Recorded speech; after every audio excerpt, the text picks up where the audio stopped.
Energy जहाँ पर भी स्टैग्नेंट होती है वहाँ पर ऑरा डिम हो जाता है, डल हो जाता है, ड्रेन हो जाता है, और वहाँ पर इविल स्पिरिट्स का या नेगेटिव एनर्जी का या डेमोनिक फोर्सेस का वास हो जाता है। वास यानी रहना हो जाता है। ये जो आत्माएं वगैरह जो भी है वो ऐसे एनर्जी फील्ड में आके अटैच हो जाती है। अगर तुमने अपना ऑरा क्लीन नहीं किया तो तुमको कोई भी स्पिरिट एनर्जी जल्दी तुम्हारे ऑरा को अटैच हो जाएगी। बहुत बार लोगों का जब एक्सीडेंट होता है तो वो लोग बोलते हैं कि I had a near death experience and my entire life flashed in front of me like a movie. पूरी 40, 50, 60 साल की जिंदगी एकदम से उसके सामने, आंखों के सामने फ्लैशबैक में ऐसे फ्लैश होने लगी। जितने भी लोगों का पास्ट लाइफ रिग्रेशन या उनसे बात हुई है तो उन्होंने ये जरूर बोला है कि they are crossing a portal. हम लोग उनको एंजल थेरेपी में पोर्टल बोलते हैं। This pendulum is an energy tool. It can measure frequency energy in a different. सबका हाथ तो नहीं हिल रहा? तो हाथ नहीं हिल रहा। कैसे हो रहा है? This is unbelievable.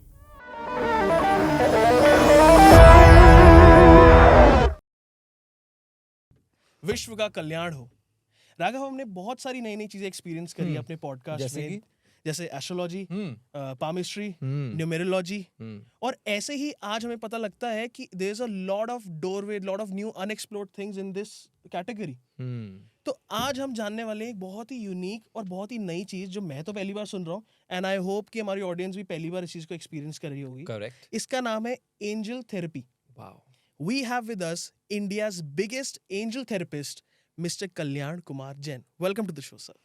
Hi, thank you. Thank you for inviting me, both of you. And before we begin, I love your t-shirts. I love your logo. Thank and you. I love the Super Talks, which is that yellow, which is my favorite color. Thank you. बहुत अच्छा लग रहा है. Thank you so much. Thank you. Thank you for introducing me as well.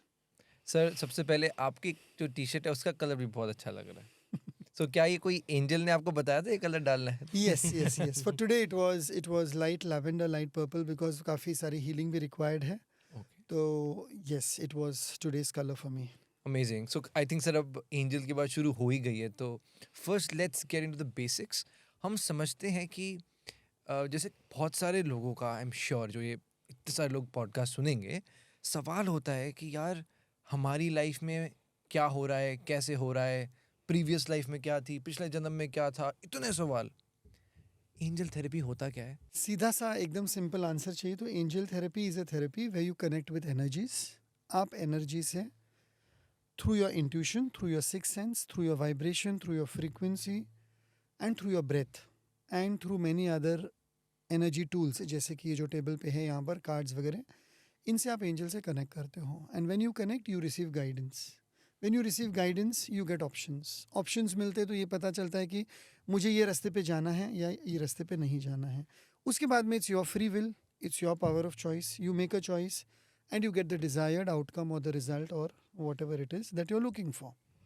और उसकी timeline भी होती है। तो angel therapy is a very simplified form of energy healing in which guidelines, timelines and options are given to you by the so-called angels. Now, when I say angels, immediately लोगों का ध्यान किधर कोई पर आ गए, कोई उड़ रहा है। yes, ऐसे पे चला जाता है। But these angels, ये जो मैं बार बार angels वगैरह बोल रहा हूँ, these are the energies, the entities and the frequencies which are there in the world all over, जिनको हम God बुलाते हैं, भगवान बुलाते हैं, इष्ट देव बुलाते हैं, कुल देवी बुलाते हैं, कुल देवता बुलाते हैं। They are in our house, they are in your house, they are in my house, they are in our society, in our culture, in various other different cultures.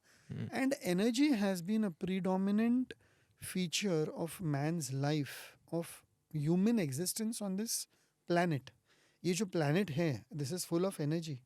और जहाँ पर एनर्जी की बात होती है वहाँ पर अगर जब भी हम कोई एनर्जी से कनेक्ट करते हैं, that energy can either help you if you are asking for help, or it can just remain neutral. It will neither help you nor negative में तो जाना ही नहीं है, neither it will try to destroy you. वो तो कोई है नहीं एनर्जी। हाँ, destructive energies होती है, demonic energies होती है, we will go into that later. But energy, angel energy is neutral unless and until you ask. आपको वो हेल्प नहीं मिलती है। तो एंजल थेरेपी में आपको पूछना ज़रूरी है। So again to define, if you want a definition of angel therapy, ये एक ऐसा एनर्जी हीलिंग टेक्निक है जिसमें बहुत सारे हीलिंग के प्रोसेसेस हैं जिसके द्वारा आप अपने लाइफ में अपना मार्गदर्शन, अपना गाइडेंस ढूंढ सकते हो और आपको वो प्रोसेसेस खुद करने। The best part is you can do the processes yourself after you learn them, और you can go through a proper therapist like me, or someone else who does this kind of things, and you can get your guidance for maybe a year, maybe 2 years, or whatever it तो is. Sir ये जो आपने angel therapy के बारे में बताया, Hmm. तो अब सवाल जो मेरे बारे में दिमाग में सबसे ज़्यादा आता है, क्योंकि मैं थोड़ा सा साइंस स्टूडेंट रहा हूँ, थोड़ा सा नहीं पूरा, Hmm. तो मैं हर चीज़ में पता नहीं कीड़ा होता ना, मेरे अंदर कीड़ा होता है लॉजिक का, कि उसके पीछे साइंस क्या है या क्यों हुआ है वो। तो सर मेरे मन में सबसे पहला सवाल आपने बताया कि हमें गाइडेंस मिलती है। Yes. एग्जाम्पल, अगर मैं अपने पेरेंट्स के पास जाता हूँ कि मम्मी मैं क्या करूँ, तो मम्मी बताती है बेटा इस रास्ते पे चलिए, ठीक है। Correct. एग्जाम्पल। Correct. तो मैं आपसे ये जानना चाहता हूँ, आपने बताया ये थेरेपी है, तो ये आप ही के पास क्यों है थेरेपी, और ये गाइडेंस आपके पास ही कैसे आ रही है, और ये गाइडेंस कितनी सही है, ये मेरा सवाल है। So to answer your first question कि ये गाइडेंस मेरे पास ही क्यों है, ऐसा कुछ भी नहीं कि गाइडेंस सिर्फ मेरे पास है। जो भी लोग इंट्यूटिवली इसको सीख सकते हैं, जो भी लोग ट्रेनिंग लेते हैं, people who are spiritually inclined, people who have devoted their life to metaphysical studies, spiritual studies, this is all known as a part of spirituality. Okay, spirituality, metaphysics एक ऐसा field है which is helping you to connect with divine energy through various tools. इसका कोई धर्म, इसका कोई gender, इसका कोई रिलीजन या ऐसा कुछ बेस नहीं है। Spirituality is energy based. Energy तो सबके रिलीजन में है, सबके घर में है, सबके पास है। और मेन एनर्जी क्या है? कॉन्शियसनेस। कॉन्शियसनेस क्या है? ब्रेथ। ब्रेथ क्या है? चेतना, जागरूकता, अवेयरनेस। मेरे पास ब्रेथ है तो, और आपके पास भी ब्रेथ है। The moment we stop breathing we will not exist on this planet, right? So ये ब्रेथ की जो एनर्जी है, it is also one part of energy. तो ये तो सबके पास है। Through my breath I can connect to my frequency, I can change my alignment of mind body soul, which we will talk about in greater detail. हम लोग इसके बारे में बात करेंगे। सो ये मेरे पास ही नहीं है, it can be with anyone who is willing to learn, to train, to get aware, to become mindful, to spend a lifetime of, not a lifetime, but at least maybe 2-3 years, 4-5 years of going into detail and researching on the subject, studying everything. As you said, you're a science student. आपने कुछ तो science में सीखा होगा, इसलिए you call your self a science student. वैसे ही इन्होंने कुछ ना कुछ रियल एस्टेट के बारे में सीखा होगा, so he will call himself a real estate person. I have learned about this, so I call myself that. तो एक तो हो गया learning. Then there is learning through teachers, guides, mentors, जो होता है सब जगह होता है। And then there is something कि एक चीज़ को सीख लेने के बाद में उसको आप अप्लाई कैसे करते हो? How do you execute it? When you execute it, it has to be executed in your lifetime first. आपकी लाइफ में पहले उसको एग्जीक्यूट करना है, उसको अप्लाई करना है, उसका अनुभव लेना है, उसकी जानकारी लेनी है। तो अगर आप सीखोगे तो आप उसकी जानकारी लोगे। You will learn, you will take the benefit of it. So that's the answer to your first question. Now to come to your second question, क्या ये गाइडेंस सही है? एनर्जी का कोई भी गाइडेंस हो, whether it is angel therapy, whether it is astrology, whether it is vastu, whether it is feng shui, whether it is numerology, every guidance is correct. Every guidance is guiding you to a certain point in time where you can take certain decisions, and every guidance has to be taken in the right spirit. हाँ, obviously there is a disclaimer here. Nothing is 100%. There is no guarantee in life. Nothing is 100%. This is also not 100%. Everything else is also not 100%. But the frequency of the percentage varies. Maybe 70%, 80%, 90%, however you want to take it. और आप उस guidance को कितना follow करते हो। जैसे अगर guidance आ गया कि 1.5 साल तक आपको ये नया काम नहीं शुरू करना है बिकॉज ऑफ सर्टन रीजन्स। अभी suppose you want to start something new and you ask me a question and I do the process, और उसमें आ गया कि for 1.5 years the time is not right. When I say the time is not right, it's not your time only, but the timing for that particular project या वो जो भी आप काम करना चाहते हो, it's not right. Now that is the guidance. अगर आपने वो guidance follow किया और 1.5 साल के बाद में किया, it is good, okay, and then it works out because energy guided you कि मत करो अभी, वो दिशा में मत जाओ। और अगर आपने 1.5 साल तक नहीं वेट किया और वो काम कर लिया और उसमें आपका नुकसान हो गया, तो फिर क्या हो गया? You have not followed the guidance, right? So in a way it depends on how much you are able to grasp and follow it. इसलिए I use the term GOT, GOT, G is for guidelines. Guidelines आपको मिल गए O is for options. Options आपके पास है कि आपको कितना follow करना है, कितना नहीं फॉलो करना. और उसके बाद में आता है टाइमलाइन. जैसे अभी मैंने बोला कि 1.5 साल सपोज, तो वो 1.5 साल का टाइमलाइन हो गया. So yes, to answer your question, I would place my life on this कि this subject what I practice, angel therapy, it guides you properly provided you are willing to listen to the guidance at all levels. So yes, it works for me and it has worked for many people.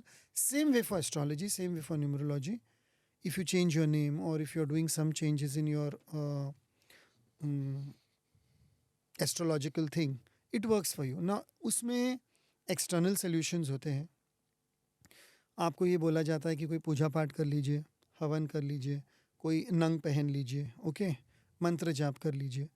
अभी आपने सुबह उठ के मंत्र जाप किए ही नहीं, आपने वो नंग पहना ही नहीं, ओके, आपने पूजा पाठ या कुछ जो भी हवन करने को बोला था वो किया ही नहीं, तो you have not followed the guidance. In the same way, you're in angel therapy. If you're told to practice a certain declaration, a certain statement, or you're told to do something on new moon day, which is Amavas, or you're told to do something on a full moon day, which is Purnima, और वो process आप नहीं कर पाते हो या आपने वो प्रोसेस की नहीं, तो गाइडेंस आपने फॉलो नहीं किया, obviously then it is not working for you. It is as simple as that. It's like you eat healthy food, and if you follow the guidance of the nutritionist or the dietitian or your mother, then your body health is well. And if you do not eat healthy food, or if you don't eat at all, or if you don't eat on time, or if you eat too much, or if you eat very less, you are again not following the guidance. So I think that answers both the questions. Absolutely, it answers. अब बस मुझे मन में थोड़ा सा ऐसा आ रहा है कि जैसे आपने बोला कि कई बार चीज़ें ऑब्वियसली जैसे आपने बताया कि 70-80% ये आप जो गाइडेंस देते हैं सही होती है, बीच में 20% तो ज़रूर होगा कि कुछ ना कुछ नहीं सही हुआ. Yes. तो कोई ऐसा एक्सपीरियंस रहा इन द पास्ट, क्योंकि हमें पता है कि आपने बहुत सारे बॉलीवुड सेलिब्रिटीज के साथ काम किया है. Yes. If I can name it, हमने जो पब्लिक प्लेटफॉर्म्स पे देखा है, फराह खान के साथ आपने काम किया हुआ है, एंड शेखर सुमन, और भी बहुत सारे ऐसे एक्सपीरियंसेस रहे. तो कोई ऐसा एक्सपीरियंस जो ठीक नहीं रहा और कुछ? Yes. जब एनर्जी को हम मिक्सअप कर लेते हैं, लाइक सपोज लेट्स से कि हम मैं एक जन का सेशन कर रहा हूँ एंजल थेरेपी का. Now it was given to me long back कि you can deal with only 1 person at a time, not with a group. तो ये ग्रुप में तो ये काम होता नहीं, because group energy is totally different. But ये काम 2 लोगों के बीच में भी नहीं होता है. और इसके जब मैं डिटेल में जाने लगा, when I try to study and research why, I understood the fact कि when I am trying to connect to the energy of that person, I am trying to connect to his or her aura, his or her Akashic records, his or her karma. So I bring in the karmic therapy and the Akashic records and the angel therapy together. Now when I'm talking with one person, I'm just attuned to that energy and I'm trying to see from angels and from guardian angels या जो भी entities या spirit world बोलो कि इनके लिए क्या guidance आ रहा है, and I'm trying to channel that. उसके बीच में कोई दूसरा आ जाए या अगर कोई दूसरा भी बैठा है तो उसकी एनर्जी बीच में आ जाती है, उसको बोलते हैं हम लोग एनर्जी ट्रांसम्यूटेशन या मिक्सिंग अप, और वो हो जाता है, then it becomes a problem. Then the guidance can, यानी दोनों की फ्रीक्वेंसी मैच नहीं हो रही. आप एक फ्रीक्वेंसी पे एक ही रेडियो चैनल सुन पाओगे, आप एक ही फ्रीक्वेंसी पे दो रेडियो चैनल नहीं सुन पाओगे. And if you try to take both the frequencies half of also, ना इनका काम होता है ना उनका काम होता है, यानी neither you are able to get the radio frequency channel of this particular thing or that particular thing. So I have done like that twice in my life, under force, under compulsion, under ignorance, and it has backfired very badly and it has not worked out. So उस time पे I would say it was not even, forget 70%, it was not even 20%. And when I say 20%, I'm not talking about the guidance, I'm talking about what happened with the other person. Like I'll give you this real example. I just won't take names. There is this person sitting in front of me who's come to ask me about his marriage and things like that. Unfortunately or fortunately, he has got his fiancée along. Okay. Now the fiancée is younger to him by 8 years. And so let's say that he's around 29 and the fiancée is around 21. Okay. This is a real life example of last around 10 years. Yeah. So अभी यहाँ पर channelling शुरू हो गया, angel therapy हो रही है और मुझे कंटिन्यूसली आ रहा है कि इनकी शादी नहीं होने वाली, इनकी शादी is not meant to happen. This is not a marriage made in heaven, this is a marriage made in hell. This a marriage is a made in heaven. This marriage if it happens, it is made in hell. It's clear, very clear. अभी मैं उसके सामने उसको कैसे बताऊं कि इससे तुमको शादी नहीं करनी है, बिकॉज मैंने दोनों को साथ में तो बिठा दिया, एंड ही फोर्स्ड मी कि नहीं. And I was new at that time in that field, hardly मुझे 1-2 साल हो गए थे. And I was trying to please people also ना, नए नए फील्ड में काम कर रहे हो तो you try to please people. लोग थोड़े खुश होके जाएंगे, नहीं दोनों का साथ में किया, ये हुआ वो हुआ. दूसरा चैनलिंग, दूसरा गाइडेंस आया. जैसे जैसे we went deep into the session, दूसरा चैनलिंग और दूसरा गाइडेंस आया. कहते the girl is in love with someone else. Oh shit. The girl is in love with someone else. How do I tell this now to the girl? How do I tell this to the guy? तो मैं तो दोनों बाजू बुरी तरह से फंसा. Okay. Now I wrote it in my journal that night, in my diary. जो भी मुझे लिखना था कि भाई ये हो गया, अभी करूँ तो क्या करूँ. Then they went away. After that, when I tried to call the person 2-3 times and I said कि देखो थोड़ा ध्यान रखना, ये हुआ है, ऐसा हुआ है, और ये थोड़ा सा आ रहा है कि this thing is not working out. लेकिन सर अभी तो कार्ड्स भी बट गए और अभी तो शादी है, ये है वो है. आई सेड ओके फाइन, लेकिन तुमको अगर जब भी बात करनी है, if you are in any difficulty please come and talk to me, but there is some issue and that is not sorted out. उसके पहले अगर तुम क्लियर कर लो तो अच्छा है. And then I even gave the person a hint. उसने बोला सर क्या इशू है, खुला बता दो. तो मैंने बोला कि थोड़ा बाहर कुछ है. She is having an affair and she does not love you. She loves someone else. Maybe she's forced into marriage or maybe there is something else going on with the family. Just check it out. He said, sir, अभी तो, but still मैं indirectly उसको पूछ लूँगा और मैं देख लूँगा. I don't know what he asked her, what he did not ask her. उनकी शादी हो गई. They went for a honeymoon and all. 10 days, whatever they were there for the honeymoon, this girl did not allow him to touch. Forget aside kissing and all, but not even a touch also, not even a hug also. और honeymoon है. और honeymoon है. शादी का खर्चा वर्चा हो गया, सब हो गया. Then they come back, then one और the other excuse, I am not well, आज मेरे पीरियड्स हैं, आज ये हैं वो है. The marriage was not consummated for around 8 or 9 months. Okay, then she goes back to the parents house, ये है वो है. Now this person started having doubts कि व्हाट इज गोइंग रॉन्ग. और वो किसको बोलेगा ना, it is his personal life. Friend के साथ में शेयर करेगा तो फ्रेंड उतना ही गाइडेंस करेगा, ये करेगा, whatever. He called me once. I said देखो जो भी हुआ whatever it is, but this is not working out. The sooner you are able to get out of this situation and leave separate, whatever, better. It will be better for both of you. But the catch was that he was madly in love with her. So this is a three-way thing. He loves her, she loves someone else, and she's forced into this marriage maybe because of certain family compulsions or maybe certain whatever जो भी था. Love sandwich बन गया था. Yes, and he said नहीं मैं देख लूँगा, मैं संभाल लूँगा, मैं कोशिश कर लूँगा, because he was that kind of thing.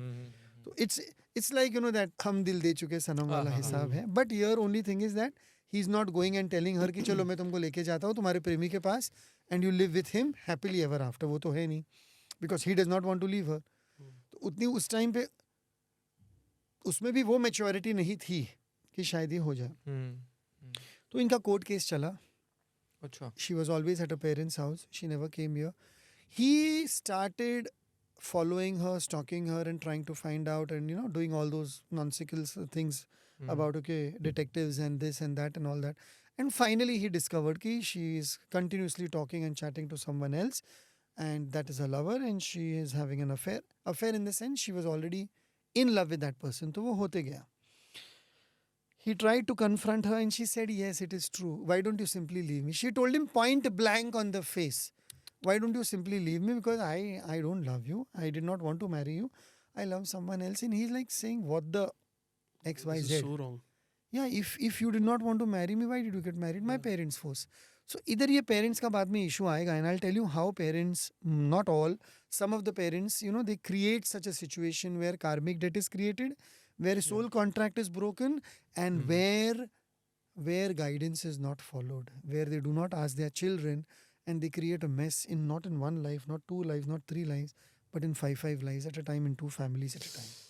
पैसा गया, कोर्ट कचहरी का हुआ, एलिमनी का हुआ, whatever, but thank God lawyer was good. To this guy said कि देखो, she married me, I cannot give her this much alimony at all because this is my income, and even if I wanted to give her, even if I had an income also, I won't give because I am not divorcing her. She wants to divorce because she loves someone else and she did not clear it to her parents. I am not at fault. तो वो करके वो 10-15 लाख में ही matter sort out हो गया. नहीं तो it went up to, it was like 50-60 lakhs का कुछ होके बात हो रही थी.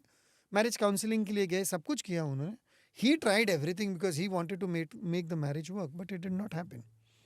And then after that, when he came once to meet me after 3 years after that, I removed my journal and I showed him the journal along with the date and all. I said, see, this was what the guidance. He said, what kind of a person are you? He abused me practically. He was going to slap me also, lekin chalo, bach gaye.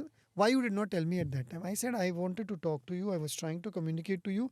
You were hell bent कि नहीं मुझे ये साथ में चाहिए, ये साथ में बैठनी चाहिए, ये साथ में बैठनी चाहिए. मैंने तुमको बोला था कि अकेले आना, साथ में मत बिठाओ.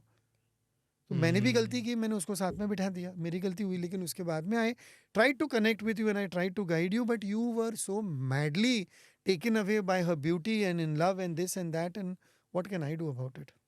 So that was a very very big lesson for me at that time कि जिसको गाइडेंस चाहिए भैया वो सामने आए, बाकी सब भाड़ में जाए. I took that as a very strong principle. So if I have to give you guidance, I will tell him to go out of the room. If I have to give him guidance, I will tell you to go out of the room. बुरी बात ही नहीं, उसमें क्या है? It's one person at a time. I'm dealing with one energy at a time. तो शायद कुछ ऐसा भी हो जो उसके सामने नहीं बोलना है, या जो ऐसा कुछ आ जाए. You can take your precautions in whatever way you want. Suppose ये बंदा अकेला ही सामने बैठ के आया होता, I would have blurted out everything very bluntly, very openly, very frankly, and maybe 2 lives and 2 families and 2 messes would not have been created. Right. This is one example in Bombay. And the second example, if I may continue, if you have time, Yeah, sure. is of Bangalore, where I never take a husband and wife together. I took a husband and wife together. Then the wife went outside and I told a few things to the husband. I told him, keep it to yourself. This is what it is. This is the way it has to be. Okay. And the thing was a very simple thing. I told the husband, keep your wife is having a lot of suicidal tendencies. She may have attempted suicide once or twice. And this thing can continue because it is there in her aura. It is there in her energy field. तो आपको उसको कैसे handle करना है, कैसे संभालना है, वो आप देखना. Okay? I don't know whether the husband was aware about this fact or not aware about this fact. And he went out and he blurted everything, what I said, everything he said to his wife. The next day the wife calls me and she says, how can you say this and how can you say this about me and how आप हम दोनों के बीच में दरार कैसे create कर सकते हो. अरे भैया मैंने दरार नहीं की, मैंने तो उनको बोला है take care. Because you have this tendency. Now you tell me, since you are talking to me and arguing with me, you tell me, have you not attempted suicide twice in the last 5 years? She said yes. Then I said, तो मैंने क्या गलत कहा? मैंने तो आपके husband को यही कहा है, उसको अवेयर किया है, उसको मैंने सचेत किया है कि भाई वाइफ के ऐसे सुसाइडल टेंडेंसीज है. Go to the root cause of the problem, take her to a psychiatrist, take her to a psychologist and find out why. She said, नहीं, this is I'm doing because my mother-in-law and his mother. मैंने बोला वो तो सब मुझे पता नहीं, क्योंकि आप तो वापस आए नहीं, आप तो चले गए. और मैंने इनको समझाया, इन्होंने भी वापस आए नहीं. And now you are trying to tell me that I instigated your husband. वो बात ही नहीं है ना. और उसके बाद में दोनों ने शायद क्या नोट्स एक्सचेंज किए, जो पूरा सेशन हुआ, और उसमें वो पूरी बात का पूरा रायता फैल गया. And it became a mess. Why did it become a mess? Because sometimes when guidance is given, this is very important. ये बहुत important है. जब आपको guidance दिया जाता है, whether you're a husband, wife, son, daughter, mother, father, lover, whoever, you need to keep your guidance with you. आपको वो guidance अपने सोने चांदी, जेवर, पैसा, क्रेडिट कार्ड की पिन, मोबाइल की पिन से भी ज़्यादा कीमती वो अपने पास रखना चाहिए. और लोगों की यह आदत है कि वो जाके पूरा ब्लर्ट आउट कर देते हैं, बॉयफ्रेंड को, गर्लफ्रेंड को, मम्मी को, डैडी को. और उस टाइम पे उनके एनर्जी प्रोजेक्शंस, उनका जजमेंट, उनका क्रिटिसिज्म, उनका बिलीफ सिस्टम इस तरह से तुम्हारे ऊपर हावी हो जाता है कि वो गाइडेंस की पूरी एनर्जी खत्म हो जाती है. गाइडेंस की पूरी एनर्जी खत्म हो जाती है और फिर उसमें तुम कुछ नहीं कर सकते हो. फिर तुम बाद में बोलते हो कि सर आपने गाइड किया था कि ये ऐसे ऐसे होगा. आई am not predicting, this is not prediction, लेकिन ये ऐसे ऐसे होने की संभावना है क्योंकि ये ऑप्शंस आ रहे हैं. और तुमने 10 जन को जाके बता दिया तो 10 जन की एनर्जी उसमें आ गई ना, तो अभी तो वो काम वैसे भी नहीं होगा. So these are the 2 things where things have backfired and where it does not work and where you can say कि जहाँ पर ये सही नहीं हुआ. सही था लेकिन ये सही नहीं हुआ क्योंकि उसको लोगों ने सही नहीं होने दिया. एग्जीक्यूशन में प्रॉब्लम आई क्योंकि वो वैसा हुआ नहीं जैसा होना चाहिए था. जैसे अगर ये हस्बैंड ने बात सुनी होती और अगर वो गया होता, and if he would have just noted and slowly and steadily over a period of 3-4 months taken his wife to a psychologist psychiatrist है, उससे बात की होती, मैरिज की काउंसलिंग की होती, और शायद उसको पता चल गया होता कि भाई she can be treated and this can be taken in a positive way, but it was taken all in a negative way कि how can you talk about me like that. Right right. तो इसमें हमने we had a lot of discussion और इसमें पता लगा you use the word aura. Yes. तो what is aura and is energy aura? और अगर एनर्जी की बात हो रही है, ऑरा की बात हो रही है, तो आसपास के ऑरा को हम पॉजिटिव कैसे रखें? एनर्जी तो एनर्जी है, उसको तो अभी मैं कैसे डिफाइन करूं मुझे पता नहीं, लेकिन न्यूटन ने दिए है ना 3 laws of energy. Energy can not be destroyed, it can not be created, energy is whatever, जो तो वो तो है ही, एनर्जी तो है ही. पृथ्वी में एनर्जी है, वी आर ऑन अर्थ, सन की एनर्जी है, मून की अलग एनर्जी है, तुम्हारी अलग एनर्जी है, बच्चन साहब की अलग एनर्जी है, मोदी साहब की दूसरी एनर्जी है. तो ये तो हो गई सबकी energy individual, but energy on its whole is ऊर्जा. So energy can be measured with aura. अभी तो ऑरा स्कैनिंग मशीन्स है, there is a Kirlian camera, there are those other instruments also जो लोग ऐसे यूज करते हो to measure the aura of the space of the energy. So yes, aura and energy are interrelated. Aura का मतलब क्या है? Aura is an energy field above your physical body. तो ये आपकी फिजिकल बॉडी है, इसके ऊपर 6-7 लेयर्स हैं, there are okay different different colours, जिसको हम लोग ऑरिक फील्ड बोलते हैं, AURIC, auric field, it is your aura.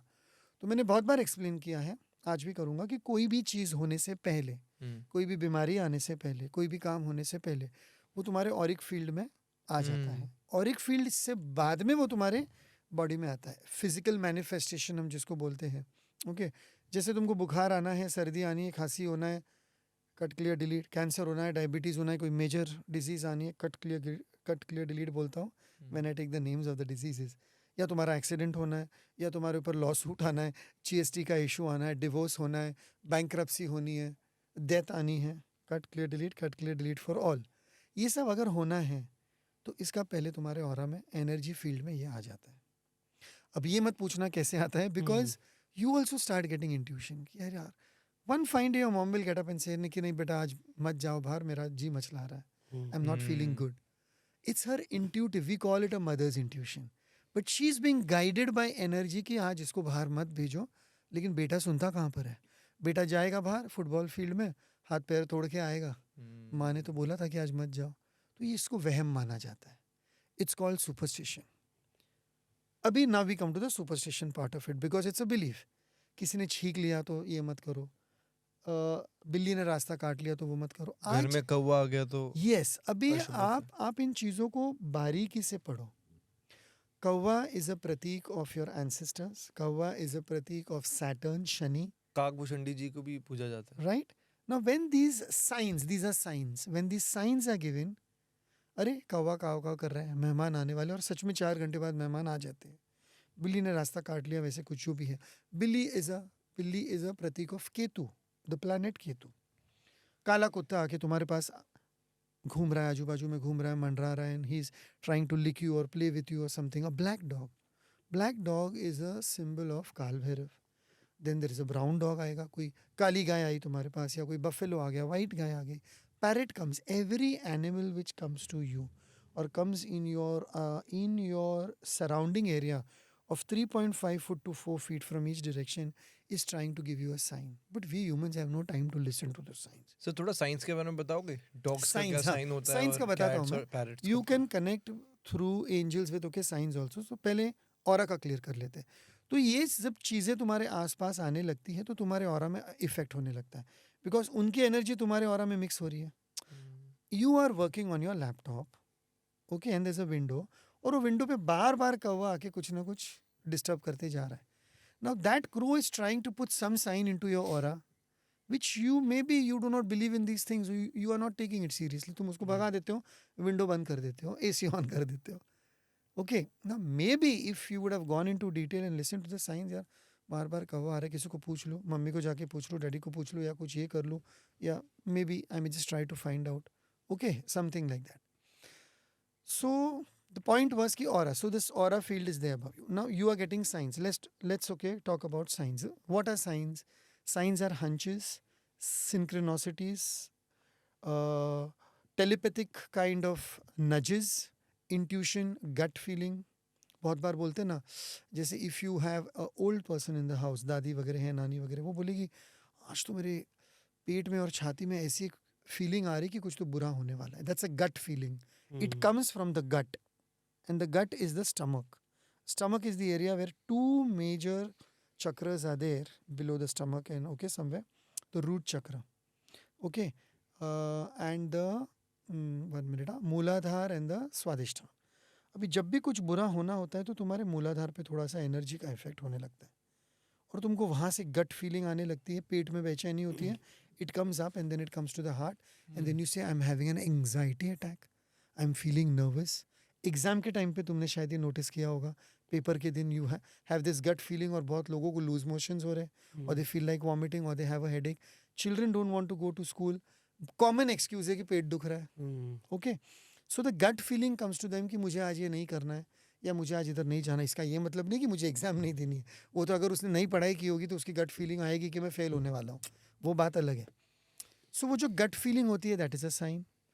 Animals कोई आके जाते इधर उधर कुछ कर रहे, दैट इज़ अ साइन. तुम किसी चीज़ के बारे में सोच रहे हो, उसी चीज़ के बारे में किसी ने तुमको कॉल कर दिया, किसी ने तुमको बुक भेज दी, किसी कहीं पर तुमने फोटोग्राफ देख लिया, that is a sign. You get a flash of a color or a vision if you are very, English में वर्ड्स होते हैं clairaudient, clairsentient, claircognizant वगैरह, वो मैं एक्सप्लेन करूंगा. तो तुमको आभास होने लगता है. इट्स कॉल्ड एज आभास. A knowing, a kind of an inner knowing कि something is not working out और something is working out. You see a person for the first time और आंखों से आंखें मिलती है एंड यू फील यार this is the one. It's an inner knowing, and you try to connect, and then your hearts connect, and then your souls connect. I'll talk about heart connection a lot, heart chakra a lot, because that's the important part from where you can generate energy fields for the other person. तुम अपने दिल से, अपने heart चक्र से दूसरे का बुरा चाहने के लिए भी एनर्जी फील्ड क्रिएट कर सकते हो और दूसरे का अच्छा चाहने के लिए भी एनर्जी फील्ड क्रिएट कर सकते हो. And you can try out all these experiments at home also, obviously with a very safe mindset. So to answer your questions, yeah, these are signs. दूसरे साइंस और क्या हो सकते हैं कि some people call you, telepathy हो गया, synchronisation हो गया, गाइडेंस हो गया, you feel something is happening. या आजकल ये बहुत हो रहा है, लोगों के बहुत फ़ोन आ रहे हैं, सर मुझे एंजल्स नंबर्स दिख रहे हैं, सर मुझे ये दिख रहा है, वो ये दिख भी रहा एक है. सवाल था. तो एंजल नंबर्स क्या है? नंबर्स भी साइन है. So how do you get science? You get science through numbers, through planetary positions and planets, through colors, through directions, through chakras, through animals, through birds, through the voices of the people around you. You are thinking about something और वही topic का गाना, वही word का गाना background में बजने लगता है और तुमने कभी वो गाने के बारे में सोचा भी नहीं था कि ये गाना इस एरिया में बजेगा. Let's say that you are abroad, okay, and let's say that you are from the north, and नहीं नॉर्थ जाने तो चलो, नॉर्थ बहुत कॉमन हो गया. Let's say that you are from Assam और the north east and you are abroad, और कोई चांस नहीं कि वहाँ पर कोई वैसा ही गाना सुन रहा है जो गाने के बारे में तुम सोच रहे थे, because you are missing your house और missing your family, and that is a very old song और अ वेरी ओल्ड फ्रेज और अ कहावत और समथिंग लाइक दैट. एंड उधर ही जहाँ पर तुम खड़े हो वहीं पर कोई बैकग्राउंड में किसी के फ़ोन में, किसी के स्पीकर में, किसी के घर से तुमको वही गाना और वही कहावत या वैसा ही कुछ सुनाई देगा. To just give you that sign that you are safe, you are in the right place, don't worry about it, everything is taken care of. इसको यूनिवर्सल साइन भी बोलते हैं. ऐसा एक्सपीरियंस हुआ है. Yes, that is one sign. या कि why do you have to listen to the same word, the same phrase, the same tune, the same song, the same colour और द सेम नंबर, और let's say 666 या 777 या 111 या 1111 जो भी आजकल ये हो रहा है, या सेम कलर बार बार साफ. सेम कलर तो जाने दो, same shade of colour people are seeing every now and then through a period of 10-12 days. What is that color trying to signify? That color is trying to signify where in your energy field that color की frequency match नहीं हो रही है, कौन से चक्र से वो related है, कौन से एंजल या कौन से इष्ट से वो related है, और वो तुमको कैसे प्रोटेक्शन दे सकता है. सर एक ना जैसे कभी सपने में आता है या फिर कभी हम देखते हैं कॉम्बिनेशन ऑफ नंबर्स जो नोटिस होता है. ड्रीम्स तो जैसे- अलग ही चीज़ है. या हाँ, 8888 दिख रहा है तो कहीं भी दिख रहा है, वो तो नोटिस हो रहा है. 111 हो रहा है, 222 हो रहा है, तो is it related to angel signs? yes, it is related to angel signs and it is also related कि तुम्हारी फ्रीक्वेंसी में नंबर्स की फ्रीक्वेंसी बहुत ज़्यादा हो रही है, और तुमको Okay. अभी उसके ऊपर ध्यान देना चाहिए कि मुझे अगर बार बार 888 या 777 या 11 ये बार बार मुझे दिख रहा है, औरों को भी दिख रहा है, ठीक है, मुझे भी दिख रहा है, लेकिन मेरे लिए क्या न्यूज़ है, मेरे लिए क्या साइन है, मेरे लिए क्या मैसेज है, वहाँ पर हम जैसे लोगों का काम होता है। तो आप जब भी ओके। सेशन लोगे तो मैं तो खुला बताता हूँ, मैं तो खुला पहले बोल देता हूँ, भैया 1-2 बार देख रहे हो, 5 बार देख रहे हो, ठीक है, सब लोग देख रहे हैं तो इट इज़ अ फैड। आपको भी गाड़ी में बैठे और सामने कोई गाड़ी आ गई, 444 दिख गया, 777 दिख गया, घड़ी देख ली, 1111 देख लिया, 1-2 बार हुआ, 4 बार हुआ, ठीक है, जस्ट इग्नोर इट, या गूगल पे जाओ, या देख लो उसका क्या है मीनिंग और वो कर लो। गूगल तो सब जवाब दे देगा आपको। लेकिन अगर स्टडी करनी है, अगर रिसर्च करना है, तो फिर मेरी बात मानो, 40 दिन तक लगातार एक डायरी, एक जर्नल रखो, और उसमें ये सिंक्रोनोसिटी आपके साथ कब कब कितनी बार हो रही है नोटिस करो। रात को सोने से पहले आपने मोबाइल में एक नोटपैड में डेट वाइज ये करो।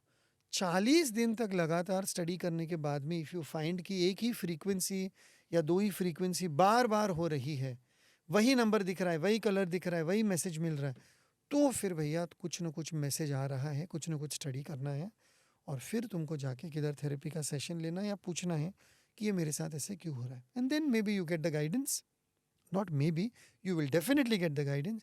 फिर वो गाइडेंस को तुम फॉलो करते हो कि नहीं करते हो वो तुमको पता चल जाएगा। जब हम बात करते हैं ऑरा की, तो आसपास का ऑरा कैसे मतलब पॉजिटिव रखें ताकि हमें कोई दिक्कत ना हो आगे? देखो, aura is your energy field, और कोई भी एनर्जी फील्ड को पॉजिटिव रखने के लिए you have to keep it clean at all times, as you keep your body clean, as you brush your teeth, you have a bath, you wear clean clothes every day, रोज का तुम्हारा काम है, वैसे ही तुमको रोज अपना ऑरा क्लीन करना है, जो स्कूल कॉलेज में सिखाया नहीं जाता है, घर पे सिखाया नहीं जाता। It's a very simple energetic process, जैसे मैं भी आपको बताऊंगा। उसमें ये भी है कि aura can be kept clean bye not only keeping your energy clean but also keeping the space energy clean. It's a very simple thing. अगर आप किधर फ्यूनरल के लिए गए तो वहाँ का ऑरा बहुत लो होगा, बिकॉज वहाँ की एनर्जी की फ्रीक्वेंसी ही लो है। ओके, कोई Right. लाश जल रही, कोई लाश को दफनाया जा रहा है, ग्रेवयार्ड में गए आप, if you go into the ICU, into the hospital, aura आपका भी लो होगा और जो वहाँ पर जो पेशेंट है उसका भी ऑरा लो होगा, क्योंकि बहुत सारी एनर्जीज अलग अलग पेशेंट्स की मिक्स हो गई है। If you go to a place where there is a lot of dirt, okay, where it is stinking, where the house has not been kept clean for 10 years, 12 years, or a house which is locked for 10, 12 years, उसकी भी energy पूरी stagnant हो जाती है। तो ये जो stagnant energy है, एनर्जी जहाँ पर भी स्टैगनेंट होती है वहाँ पर ऑरा डिम हो जाता है, डल हो जाता है, ड्रेन हो जाता है, और वहाँ पर इविल स्पिरिट्स का या नेगेटिव एनर्जी का या डेमोनिक फोर्सेस का वास हो जाता है। वास यानी रहना हो जाता है। Demonic spirits, evil spirits, negative energy, toxic energy और souls which are stuck in some realm, ये जो आत्माएं वगैरह जो भी है वो ऐसे एनर्जी फील्ड में आके अटैच हो जाती है। तो अगर तुमने अपना ऑरा क्लीन नहीं किया तो तुमको कोई भी स्पिरिट एनर्जी जल्दी तुम्हारे ऑरा को अटैच हो जाएगी। सर, ऑरा के पास जाने से पहले मैं यहीं पे एक चीज़ पूछना चाह रहा हूँ। आपने बात करी कि कोई, अगर थोड़ा हिंदी में कर दें, भूतिया चीज़ें भी होती हैं, भूत प्रेत क्योंकि डेमोनिक एनर्जी। तो हाँ, पहला मुझे अब यहीं पे पहले पूछना है, फिर हम ऑरा पे जाएंगे। एंजल्स होते हैं, इसका मतलब भूत भी होते हैं? Is the duality of this universe. Yes, everything in okay. This universe is dual ना।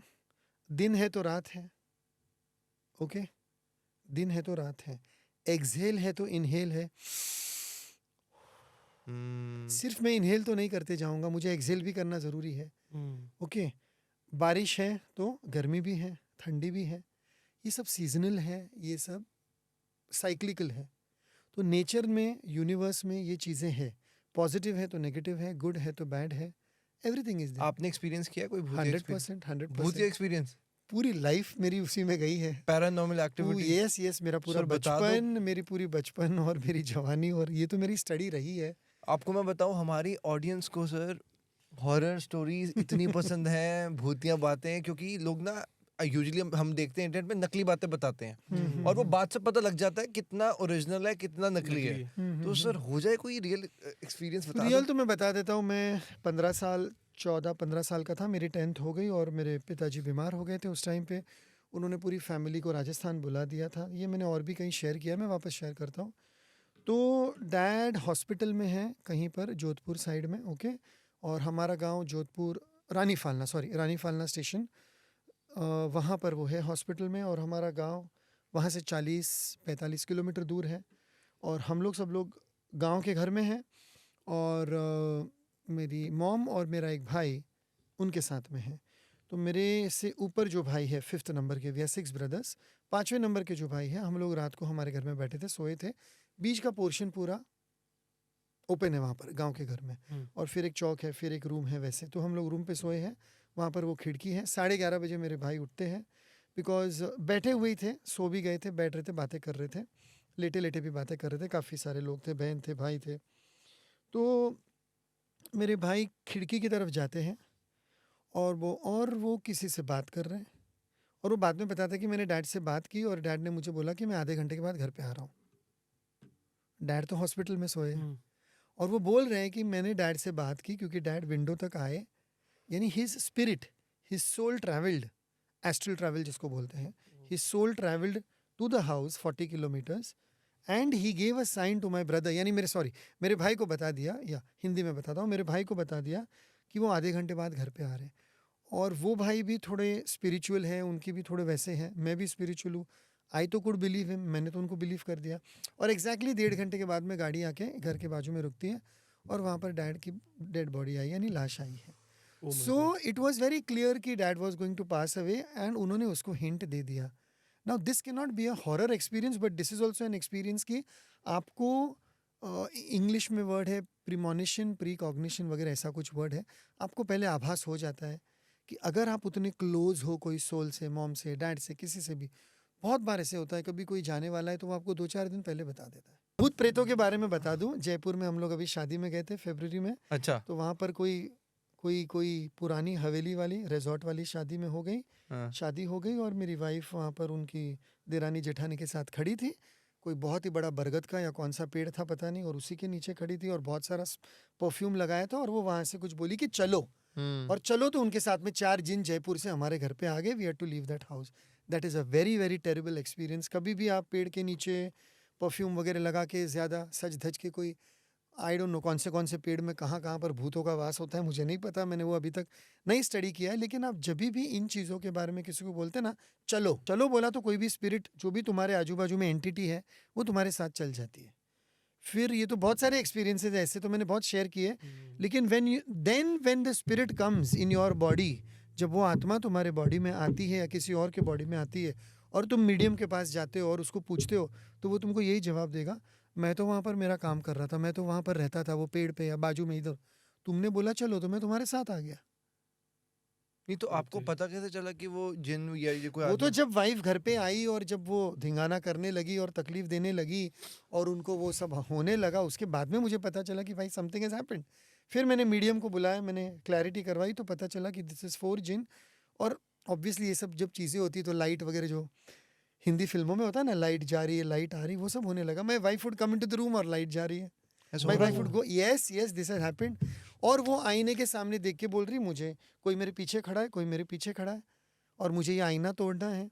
फाइनली वो घर छोड़ने के पहले she broke the whole 3x6 3x6 का जो मिरर था, उसमें जाके अपना सर पटक के उसने वो आईना तोड़ा। She sitting outside, you can ask her. And I left that house in 24 hours. और वो दिन आकाश में 5 प्लैनेट एक साथ अलाइनमेंट में थे। इट वॉज 27 मार्च और 30 March, I don't know, you can check the date, नहीं 30 मार्च को हम लोग नए घर में शिफ्ट हुए। 28 मार्च 2023 का डेट एक बार चेक कर लेना। 5 प्लैनेट्स वर अलाइंड, यानी एक ही लाइन में कुछ थे, और पूर्णिमा वगैरह थी, अमावस थी, आई डोंट नो। तो वो टाइम पे ये हुआ, और फिर देन क्या, तो उसी टाइम पे 24 घंटे के अंदर घर छोड़ा है मैंने। वो नहीं तो आपने घर छोड़ा तो स्पिरिट्स वहीं पे रह गई? नहीं, वो फिर मैंने मेरा प्रोसेस जो भी करना आपने था किया था? मीडियम बता से, सकते हो थोड़ा क्या हुआ प्रोसेस में, क्या इट हुआ? Was a full moon day, पूर्णिमा थी, I remember. And immediately first I put her into the rickshaw, और आप नहीं मानोगे, 2 लिफ्ट मैन, जो 2 यहाँ पर 2 वॉचमैन, 2 जन ये हाथ पकड़ रहे वाइफ का, 2 June, she is not ready to come down, she is not ready to come into the lift, she is not ready to leave the house. So उनको पकड़ के रिक्शा में, रिक्शा वाले को बिठाया, और मैंने उनकी ये, अभी भी आपने देखा होगा मैं ये उंगली का ये कर रहा था, उनकी ये वाली उंगली पकड़ी थी मैंने, थोड़ा ऊपर करके यस, ये वाली उंगली पकड़ी थी। This is one of the fingers you can catch hold of when a person is in evil spirits, जब उसके अंदर कुछ ऐसा आभास वगैरह है, ये फिंगर पकड़ के डील करना है, बाकी कोई बॉडी पार्ट पे हाथ नहीं लगाना है।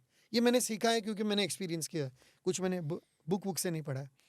तो ये फिंगर पकड़ के फिर मैं एकदम उनको टाइट हक करके रिक्शा में बिठा के लेके गया, जू बीच पर गया, and immediately I took her in the salt water, यानी वो जो वेव्स का जो जू बीच का पानी है, सॉल्ट वाटर में नंगे पैर मैं भी खड़ा रहा, उनको भी खड़े रखा, फुल मून को उनको दिखाया मैंने, and I did my chanting, और जो भी मैं करता हूँ आई डिड एंड देन वो शांत हो गए। शांत होने के बाद में उनको वहाँ का अंधेरी में एक मंदिर है, वहाँ पर लेके गए। वहाँ पे जो भी झारा वगैरह, जो भी अपना नज़र वगैरह ये करनी वो किया, इंजेक्शन दिया, डॉक्टर के पास लेके गए, नींद का इंजेक्शन दे दिया। Next day I took her to the dargah and wherever I wanted to go, जो भी करना था 4-5 दिन का प्रोसेस था वो करके we manage to clear out that energy. मतलब सर ये हुआ इसलिए आपने बताया कि पेड़ के नीचे परफ्यूम नहीं लगाना चाहिए। परफ्यूम बहुत अच्छी तरह से तैयार होके, परफ्यूम इत्तर वगैरह लगा के, परफ्यूम वगैरह लगा के कोई भी ऐसी जगह जाना जहाँ पर स्पिरिट्स एंटिटीज तो सब जगह होते हैं, लेकिन खास करके पेड़ों के नीचे खड़ा नहीं रहना है। जब हम लोग भी, जब आप लोग और मैं जब ट्रैवल करते, वी हैव दिस, हमारी ये आदत है ना, हम कोई भी जगह गाड़ी रोक के कहीं पर भी जाके रास्ते पे नंबर 1 सुसु कर देते हैं। ये बहुत बुरी बात है। वहाँ पर कौन सा पेड़ है, वहाँ पर क्या है, कौन से पेड़ के नीचे कर रहे हो, क्या कर रहे हो, उधर के कौन से स्पिरिट को साथ में तुम इनवाइट कर रहे हो, गॉड नोज। वहाँ पर यहाँ पर तो थूकना चाहिए, पैरों से थोड़ा झटकना चाहिए, या वॉट एवर जो भी प्रोसेस है यू। अभी लोग इसको सुपरस्टिशन मानते, these are not superstition my friend. ये सब चीज़ें हैं, दीज आर एनर्जेटिक थिंग्स। मानो तुम जहाँ पर सुसु कर रहे हो वहाँ पर नीचे कुछ और भी होगा, किसी ने कुछ और पत्थर डाला होगा, किसी ने कुछ वहाँ पर पूजा की होगी, गॉड नोज कहाँ पर कितना क्या होता है। एंड उस जगह की हिस्ट्री तुमको नहीं पता है, उधर की कोई मंदिर रहा होगा, कोई घर रहा होगा, स्मशान रहा होगा, यू डोंट नो। कभी किसी का ऐसा हो रहा है तो वो क्या करे? Just remember Mahakali best. क्या मंत्र भी कोई बोल सकते हैं? नहीं, महाकाली मेरी रक्षा कीजिए। कुछ है, रॉकेट साइंस नहीं है। You just connect to your mother energy, feminine energy, माँ की शक्ति की एनर्जी से कनेक्ट कीजिए, या फिर काल भैरव की एनर्जी से कनेक्ट कीजिए। हनुमान जी हैं, इष्ट देव जो है, जागृत देव जो है, जैसे हनुमान जी जागृत है, काल भैरव जागृत है, माता जी जागृत है, गणपति जागृत है, साईं बाबा जागृत है। अपने गुरु से कनेक्ट कीजिए, किसी से भी एक से कनेक्ट कीजिए, और आर्कएंजल माइकल से कनेक्ट कीजिए। अपने आप को शील्ड कर दीजिए, अपना ऑरा शील्ड कर दीजिए, जहाँ पर ये ऑरा क्लीनिंग एक्सरसाइज आता है। अभी जैसे मैं थोड़ा ये चेयर पीछे लूंगा, 1 मिनट करते हैं ये ऑरा। हाँ, अभी जैसे तुमने कोई स्पिरिट को देख लिया, या तुमको ऐसे डर लगा कि मुझे डर लग रहा है, क्या है, तो इमीडिएटली अपना ऑरा 3.5 फीट क्लियर करने के लिए ये जो मैं अभी कर रहा हूँ कर लीजिए, और साथ में नाम लेते जाइए। तुम्हारा राइट हैंड, ये तुम्हारा लेफ्ट हैंड। नाउ अगर तुमको माँ काली का नाम लेना है तो माँ काली का नाम लीजिए, नहीं तो काल भैरव का, हनुमान जी का, जो भी। और वो रूम में खड़े रह के you start clearing your aura. This is 1, okay, this is 2, this is 3, ये चौथा, 5वां। दोनों हाथ को ऐसे साथ में रब कीजिए, और छठा हिप्स के नीचे, कमर के नीचे 4 बार झटकना है, 1 2 3 4, so that the energy goes back into the earth, पृथ्वी में चली जाती है, धरती माँ में वो एनर्जी और वो फ्रीक्वेंसी। ऑडियंस को दिखाने ये वाला हाँ, कैसे? मैं दिखा रहा हूँ, 1 मिनट, ये हो गया। एंड देन यू प्रेस, ये उंगलियां जो आपकी 10 उंगलियां हैं, वो आपको एक एक उंगली को प्रेस करना है। ये मेरा थोड़ा हो गया था फ्रैक्चर, इसलिए मैं उसको प्रेस नहीं कर रहा। आई विल रिपीट, ये आपका राइट हैंड है। हम साथ में करें? नहीं, तुम बाद में करना, क्योंकि मुझे कुछ प्रूव करना है, एक्सपेरिमेंट, अच्छा, ठीक है, डन डन। तो ये आपका राइट हैंड है। Right hand is your Shiv energy, ठीक है, okay. Left hand is your Shakti energy, masculine energy, feminine energy. Shiv energy से तुम फेमिनाइन एनर्जी को क्लियर करते हो, ओके। फेमिनाइन एनर्जी से तुम शिव एनर्जी को क्लियर करते हो। सो 1 2, अभी तुम कॉर्ड्स को कट करते हो। कॉर्ड्स यानी तुम्हारे और मेरे बीच में जो भी बात करते समय अभी फ्रीक्वेंसी बन रही है, कॉर्ड्स जो बन रहा है, ओके, उसको हम कट करते हैं। 3 4, ओके, मैस्कुलिन वाले और फेमिनाइन वाले 3 4। उसके बाद में दोनों को मिक्स करते हैं एनर्जी को, और फिर 4 बार झटकना है, 1 2 3 4, लेकिन हिप्स के नीचे, कमर के नीचे, 1 2 3 4। और फिर ये फिंगर्स को प्रेस करना है, ताकि तुम नई एनर्जी, नया ऑरा फिंगर्स के थ्रू कनेक्ट कर सकते हो। Once you do this, you are activating your aura.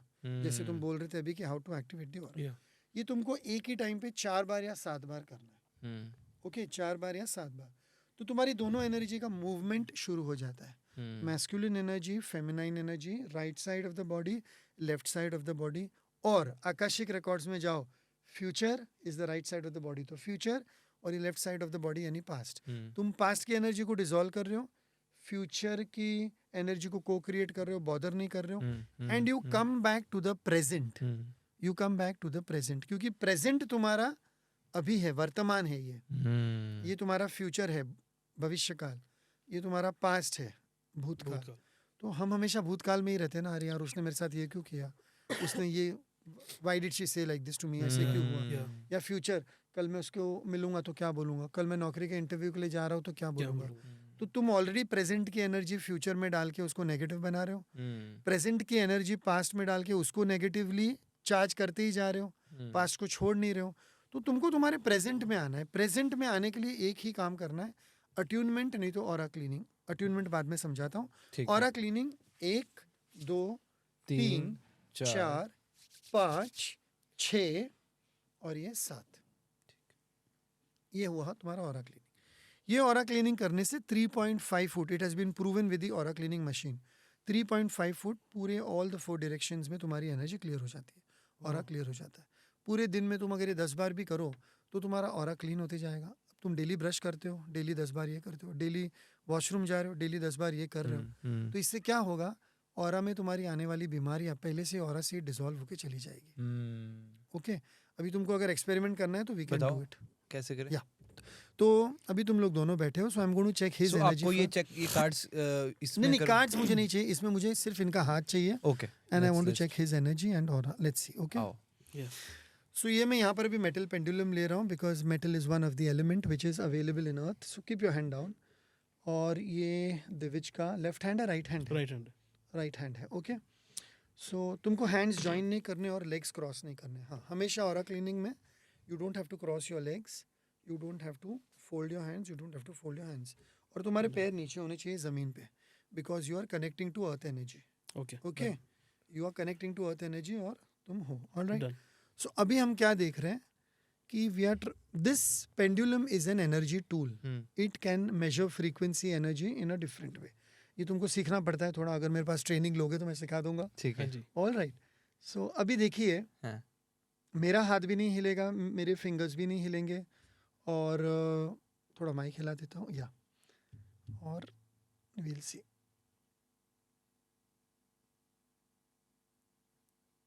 दगदग हो रही है। अभी जो जानकार लोग हैं जो इसके बारे में स्टडी करते हैं या जिन्होंने इसके बारे में स्टडी की है, तो वो ये जानेंगे कि इसमें इनकी एनर्जी न्यूट्रल। अभी since I was shaking the mic and all, 1 minute, पूरी तरह से अपना हाथ एकदम स्टेबल करता हूँ।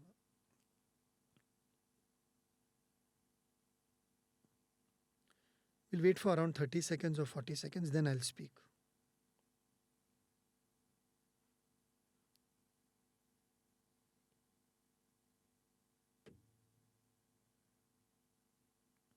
अभी इसका मतलब समझाता हूँ। इसका मतलब ये है, इनकी एनर्जी न्यूट्रल में है, इनका ऑरा न्यूट्रल में, इनका ऑरा इनको प्रोटेक्ट कर रहा है। कैसे प्रोटेक्ट कर रहा है?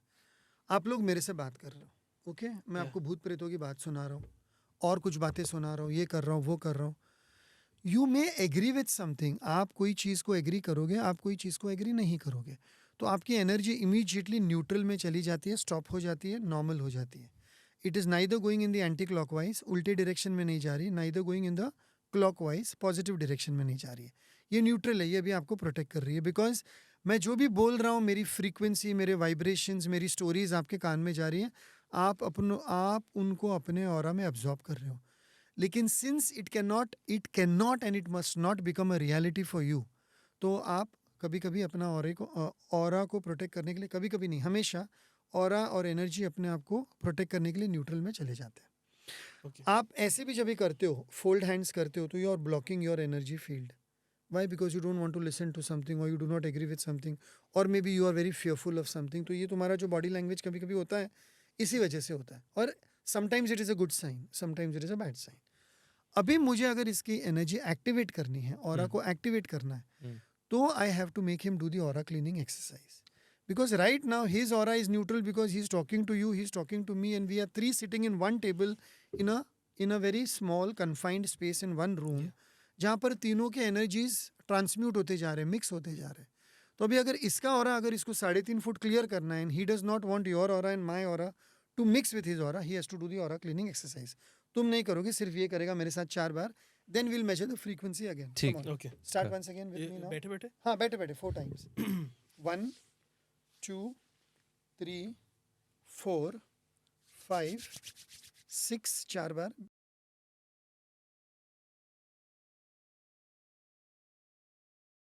थोड़ा सा बीच में फ्रैक्चर हो गया था। 1 2 3 4 5 6 और ये 7। फिंगर के टिप को अच्छी तरह से दबाना, वो बहुत इंपॉर्टेंट है। ओके अभी एक्सप्लेन भी करते जाता हूँ. राइट हैंड से you are clearing the left hand energy, left hand से you are clearing the right hand energy. You are cutting the cords. Cords का हिंदी में मतलब है जो तार होते हैं अपने बीच अच्छा, के, ठीक. बोलते हैं ना दिलों के तार मिल आय, गए. आय, तो अभी क्या हम बात. लोग वो दिलों के तार कट कर रहे हैं. ठीक है ओके सो 1 2 3 4. हाँ फिर क्या था? या गैदर देन डाउन. कभी कभी दिलों के तार नहीं भी मिलने चाहिए ना. बार बार दिलों के तार मिला दी तो नुकसान भी हो जाता है. सही बात है. ओके अभी वापस. This is if you go into Akashic record की बात करें तो आप अपने राइट हैंड से अपना पास्ट क्लियर कर रहे हो, लेफ्ट हैंड वाला. लेफ्ट हैंड से आप अपना फ्यूचर को क्रिएट कर रहे हो. फिर फ्यूचर का एनर्जी क्लियर, पास्ट का energy clear, rub it, release it. This is called as dissipation of energy, releasing energy into the earth. पृथ्वी में वापस वो एनर्जी डाल देते. हम जो भी खाते हैं पीते हैं, प्लांट्स ग्रो होता है, जो भी वेस्ट वगैरह है वो सब वापस ओशन में, धरती में ही जा रहा है, पानी में. And the soil it is recycled. हम लोग भी एनर्जी रिसाइकिल कर रहे हैं. One more time because we were talking. 1 2 3 4 5 6 7. किसी ने यूट्यूब के नीचे बहुत अच्छा कमेंट दिया, ये तो हमें पीटी में सिखाया जाता था लेकिन हम लोग करते नहीं थे. तो मैंने उनको वापस रिप्लाई भी किया, काश उस टाइम पे किया होता और सीख लिया होता तो आज और क्लीन होता. Now come to, now show me your hand again.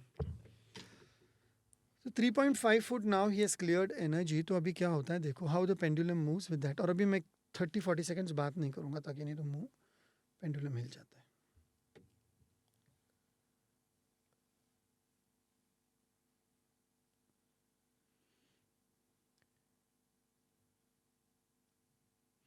Thirty 40% movement हो गया है और क्लियर हो गया है. It is moving in the clockwise direction. Okay अभी तुम जितनी लंबी सांस लोगे, how much you are able to breathe, उतना ही तुम्हारा और भी क्लियर होगा. That is the second method.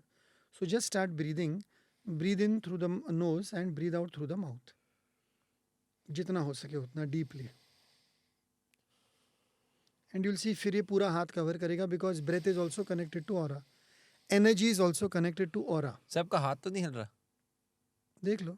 मुझे तो लग नहीं रहा, तभी मैं पूछ रहा हूँ नहीं, कि हाथ नहीं हिल पेंडुलम रहा. कैसे हिल रहा है. हाथ नहीं हिल रहा. मैं नहीं हिला रहा हूँ, अपना हिल रहा है. इट इज द वही हाथ फ्रीक्वेंसी नहीं ना. हिल रहा. फ्रीक्वेंसी मैच हो रही है ना. मेरा ध्यान हाथ पे था, हाथ नहीं हिल रहा. और मेरा हाथ नहीं हिलना चाहिए, इसलिए मैंने मेरे खुद के हाथ को, अगर तुमको चाहिए तो मैं यहाँ से भी थोड़ा और मैं टाइटली पकड़ लेता हूँ. You breathe. तुम अपने ब्रेथ पे कंसंट्रेट करो. कैसे हो रहा है. ओके अभी इमीडिएटली ये एक्सरसाइज नहीं करवा, ये करवाता हूँ. उठो और राघव को हग कर लो और वापस बैठो. और देखो नहीं कर कैसे, रहा. नहीं कैसे तुम्हारे तार जुड़ गए और ये वापस न्यूट्रल में आ जाएगा. हो जाओ, ठीक हो ओके जाएगा. अभी ये तार जुड़ गए वापस. ओके अभी ये न्यूट्रल में आ जाएगा because your energy got mixed with his energy. Now see. ये क्यों नहीं हिल रहा. उसी से पूछो. वही? उसी से नहीं, पेंडुलम से पूछो, मेरे कहने का मतलब. पेंडुलम बाबा बताओ. सब क्या है? कुछ ठीक है. अब तुम 1 घंटा भी इस तरह बैठे रहोगे या मुझे बिठाओगे तो भी पेंडुलम नहीं हिलेगा. Okay. Till he clears the aura again. This is interesting. ये तो लाइव हमने डेमोंस्ट्रेट करके देखा है. I think this is unbelievable. So Kalyan ji, aura के बारे में आपने बोला, बट ये कैसे हो रहा है, मतलब ये मुझे तो कुछ समझ नहीं आ रहा है. ये क्या है ये. सिंपल सी बात है कि जब इन्होंने अपना ऑरा क्लीन किया तब 3.5 फुट तक इनका ऑरा क्लियर हो गया. ओके तब इनकी एनर्जी एकदम अभी हाई हो गई थी. लेकिन ये जैसे ही उठे और इन्होंने आपको हक किया, his aura and your aura got mixed, energy got mixed. तो इनकी एनर्जी इमीडिएटली न्यूट्रल में चली जाती है. और जैसे ही मैं बोल रहा था इन्होंने अपने अभी हैंड्स फोल्ड कर दिए. Immediately is trying to protect his aura. Now it will become a very mind reaction with him. So हमेशा से if you want to protect your aura, if you want to protect your energy field, अपनी ऊर्जा को, अपने aura को, अपने energy को, अपनी लाइफ को बोलो, अगर प्रोटेक्ट रखना है तो दिन में कम से कम तुमको ये 10 बार ऑरा क्लीनिंग एक्सरसाइज करना ही है. शाम को घर पे पहुंचने के पहले, सुबह घर से निकलने के पहले, किसी से मीटिंग है उसके पहले, कोई जॉब इंटरव्यू के लिए जा रहे हो उससे पहले. इससे क्या हो जाता है कि तुम्हारी एनर्जी एकदम स्ट्रांग रहती है, हेल्दी रहती है. And it is at that frequency, वो फ्रीक्वेंसी पे रहेगी कि जहाँ पर काम आसान हो जाते हैं. छोटे बच्चे भी कर सकते हैं, कोई भी कर सकता है. Anyone can do this. ये aura anyone can do exercise. This. या दिस ऑरा क्लीनिंग एक्सरसाइज कोई भी कर सकता है. Okay alright. 100%. इसमें कोई साइड इफेक्ट्स नहीं है. इसका कोई रिलीजन या धर्म से लेना देना नहीं, सिंपल सा फॉर्मूला है कि आप अपने जो तार आपको नहीं दिख रहे, अनदेखे जो तार है, दिलों के तार हो, दिमाग के तार हो, सोल के तार हो, जिसको हम लोग सोल कॉन्ट्रैक्ट बोलते हैं, सोल माइंड, दिमाग, दिल, हार्ट, बॉडी, शरीर और सोल, आत्मा, इन चारों के जो तार जुड़ रहे हैं, जो कॉर्ड्स बन रहे हैं, वो कॉर्ड्स कट हो जाते हैं, जिसको हम लोग एनर्जेटिक बैंड्स भी बोलते हैं। ओके तो ये वाले एनर्जेटिक बैंड्स तुम्हारे कट हो जाते हैं, और रोज रोज अगर ये कट होते जाएंगे तो ऑरा साफ रहेगा, और रोज अगर ऑरा साफ रहेगा तो क्या होगा, मेंटली और फिजिकली बीमारी नहीं आएगी। सिंपल सी बात है। तो ऐसी जैसे डीप स्लीप म्यूजिक सुन लिया रात को, सोने अच्छी नींद आए, हाँ, मेडिटेशन हमने शुरू कर दी, तो ऐसी स्क्रॉल करते हुए वीडियोस मुझे पता लगा there is a thing called chakras in the body. Yes तो यस, उसमें डायग्राम आ रहा था, तो चक्र बने हुए थे अलग अलग। तो बट मुझे क्लैरिटी समझ नहीं आया क्या है, is it also linked to somewhere angel therapy? और कई लोग ये भी कह रहे थे कि हम देख रहे थे, लोग कहते हैं विशेस पूरी हो जाती हैं, आपकी कुछ वीडियोस आई थी, कुछ यहाँ से हम करते हैं, कुछ बोलते हैं, हार्ट चक्र को एक्टिवेट कर वो रही क्या है। क्या है ये, मतलब कोई लड़की वड़की भी मिल जाती है? बताओ जरा। इसमें क्या है, एंजल्स आपको गाइड करते हैं कि आपको आगे, अभी मानो आपने एक घंटे का एंजल थेरेपी का सेशन लिया, उसमें जैसे मैंने आपको बताया था कि you get guidance, you get options, you get timelines. तो एंजल्स कभी कभी गाइड करते हैं तुमको कि तुमको भी ये वाला हीलिंग मोडालिटी लेना है, या तो तुमको अपने चक्र हील करवाना है, या तुमको अपनी स्पेस एनर्जी या वास्तु या ये करवाना है, या तुमको एस्ट्रोलॉजिकली भी जाना है, तो भी एंजल्स गाइड करते हैं। देखो, एंजल्स अपने आप में क्या कर रहे हैं, वो आपको गाइडेंस दे रहे हैं कि आपको कौन सी दिशा में जाना है। यहाँ पर दिशा दशा की भी बात बहुत इंपॉर्टेंट हो जाती है। दिशा का मतलब है कि तुम कौन से डायरेक्शन में जा रहे हो। एंजल्स ने तुमको गाइड किया कि तुमको अपने चक्र क्लीन करवाने या चक्र थेरेपी करवानी है, और तुम अगर बोलोगे कि मैं चक्र थेरेपी में ही बिलीव नहीं करता हूँ, ये क्या है मुझे पता नहीं, और मैं उधर ही तुमने बात खत्म कर दी, तो वापस तुमने गाइडेंस लिया ही नहीं ना। तो ये काफ़ी सारा जो है कि कभी कभी वो तुमको कुछ बोलते हैं करने के लिए। अभी जब तुम चक्र की बात करते हो, if you go on Google और जहाँ पर भी आप उसको ये करोगे, स्टडी करोगे चक्र के बारे में, these are energy points in your body. लेकिन for me, we are not talking about chakras over here, but are relation to chakra with regard to angel therapy, karmic therapy, akashic records या हीलिंग का ये है कि ये जो 7 जो चक्र के पॉइंट्स हैं अपने बॉडी के अंदर, they are related to a certain frequency, and ये एक एक एलिमेंट से रिलेटेड है। और मैं हमेशा 4 ही चक्र के बारे में बात करता हूँ, क्योंकि मेरा अभी तक का स्टडी और अभी तक का मानना ये है कि वो 4 को अगर आप बैलेंस रखो, तो जैसे आपने बताया विशेष पूरी हो सकती है। ओके, कैसे पूरी हो सकती है बताता हूँ।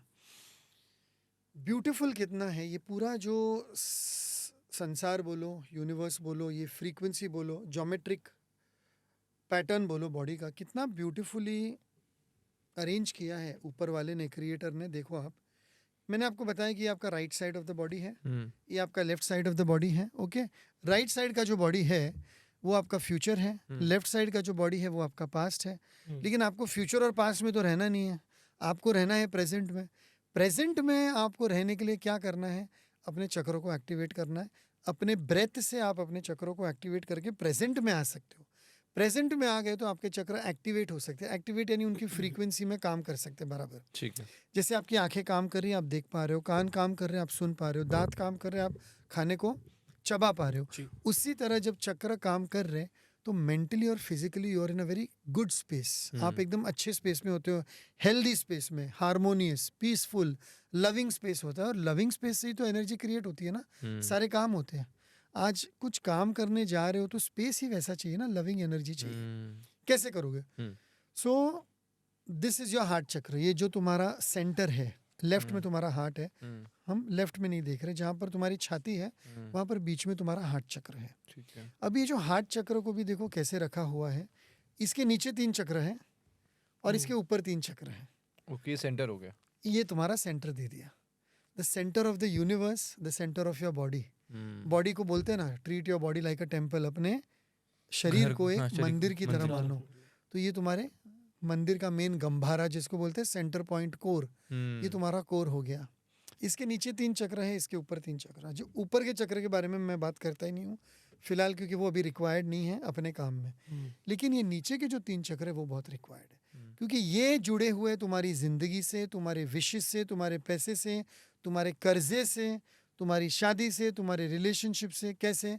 बिकॉज ये तुम्हारे 4 एलिमेंट को गवर्न करते हैं। और वो एलिमेंट का हिंदी रूपांतर तो अभी मैं कैसे तुमको बताऊं, तुम देख लेना। लेकिन एलिमेंट क्या है? पृथ्वी के एलिमेंट क्या है? जल, वायु, अग्नि, पृथ्वी। ओके, जल, वायु, पृथ्वी, अग्नि और स्पेस यानी ब्रह्मांड। तो भी चारों चक्र उससे कैसे रिलेटेड है? सबसे नीचे वाला जो चक्र है Muladhara, that is related to earth energy, पृथ्वी से रिलेटेड है। इसलिए जो भी इंसान कर्जे में है, जिसके पास पैसा नहीं है, नौकरी नहीं है, जिसके प्रॉब्लम चल रहे हैं, घर चलाने के लिए नहीं हो रहा है, उसको अपने मूलाधार पे काम करना है। और मूलाधार पे काम करने के लिए एंजल्स गाइड करते हैं कैसे करना है। एंजल थेरेपी में भी होता है, आकाशिक रिकॉर्ड्स में भी होता है, कार्मिक थेरेपी में तो मेन होता है। तो तुम तुम्हारे मूलाधार को एक्टिवेट कैसे करते हो? तुम पृथ्वी, मिट्टी लेते हो, मुट्ठी भर के मिट्टी लेते हो, उसको अपने हार्ट चक्र पे पकड़ते हो, उसको चार्ज करते हो। उसका मैं पूरा प्रोसेस समझाता हूँ बाद में, कार्मिक थेरेपी में ये होता है, ट्रेनिंग में। और उस मिट्टी का क्या करना है, क्या नहीं करना, पृथ्वी के एलिमेंट को एक्टिवेट करना है ताकि मूलाधार एक्टिवेट हो जाए। Okay, it is the root cause, the root chakra which is security, stability, safety. Security, safety. अभी बोलोगे यार ये तो सब नहीं जम रहा है, दूसरा ऑप्शन बताओ। तो मूलाधार का मालिक कौन है? हु गवर्न्स द मूलाधार चक्र? गणपति, गणेश जी। अभी यहाँ पर देखो एनर्जी आ गई गणेश जी की।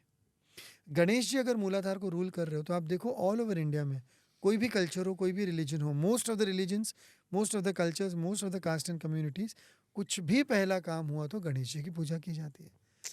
इंडिया का अगर तुम 100% ले लो, 90% people believe in Ganesh ji और उनका पूरा ये होता है। गणेश जी की मूर्ति या फोटो हर घर में, हर दुकान में, एक चाय वाला होगा उसके पास भी होगी, भाजी वाला होगा उसके पास भी होगी, because he is governing the मूलाधार। ओके, अभी उनका साइन देखो, Ganesh ji, he has a trunk, पूरा उनका जो मुंह है हाथी का मुंह है। एलिफेंट प्रतीक है स्टेबिलिटी का, स्ट्रॉन्ग, हैवी, स्टेबल, एक ही जगह पे बैठना, एक ही जगह पे ग्राउंडिंग करना। और मूलाधार आपको ग्राउंड करता है, ग्राउंडिंग एनर्जी अर्थ पे। On which planet you are? You are on planet earth. आप अभी पृथ्वी पे हो, मंगल पे तो नहीं हो ना, चांद पे नहीं हो, जुपिटर पे नहीं हो, पृथ्वी पे ग्राउंड होने के लिए मूलाधार मजबूत करना है। मूलाधार को मजबूत अगर करना है तो या तो आप गणेश जी को पकड़ो, नहीं तो फिर अपनी पृथ्वी की एलिमेंट, मिट्टी की एलिमेंट को ये करो। उसके ऊपर है स्वाधिष्ठान, द सेकंड चक्र, वाटर, जल। तो ये जो जल है इसको हम चार्ज कर सकते हैं। अभी जैसे बॉटल में पानी है, ये पानी ऐसे ही रहेगा न्यूट्रल। अगर इसको चार्ज करके पीना है तो फुल मून डे में इसको चांदनी में रख दो, फुल मून का जो लाइट आता है, चांदनी की जो रोशनी आती है उसमें रख दो तो ये चार्ज हो जाता है। नहीं तो इसको अपने हार्ट चक्र पे रखा और अपने स्वाधिष्ठान को विजुअलाइज करके इसको हीलिंग दी। इसके लिए जो भी सिखाता हूँ, स्टेटमेंट्स वगैरह वो सब यूज़ किए, तो ये पानी एक्टिवेट हो जाता है। वो बता सकते हो स्टेटमेंट्स? अभी स्टेटमेंट, ओके, लेट्स से कि तुमने लेट्स से एक स्टेटमेंट लेते हैं, जैसे कि तुम्हारे ऊपर कर्जा है, ओके, और तुमको कर्जे से रिलीज होना है, ओके। ऑब्वियसली काम करना पड़ेगा, नौकरी, अपना जो काम वाम है वो तो करना ही पड़ेगा। ऐसा नहीं कि पूरे दिन पानी लेके बैठ गए और तुम्हारा कर्जा, प्लीज़, हाँ, डिस्क्लेमर वो है। तो अभी जो भी कर्जा है तुमको अभी वो ये करना है। तो what will you do? You will take a statement like, I am now willing to, ये वापस इंग्लिश में है, एक minute, I am now willing to release my debts graciously and happily. Hindi में कि मैं अपने कर्ज से अभी प्यार से छुटकारा पा रहा हूँ, प्रेजेंट टेंस में, मैं अपने कर्जे से अभी प्यार से छुटकारा पा रहा हूँ। और ये पानी को एक्टिवेट करना है, मैं अपने कर्जे से प्यार से छुटकारा पा रहा हूँ।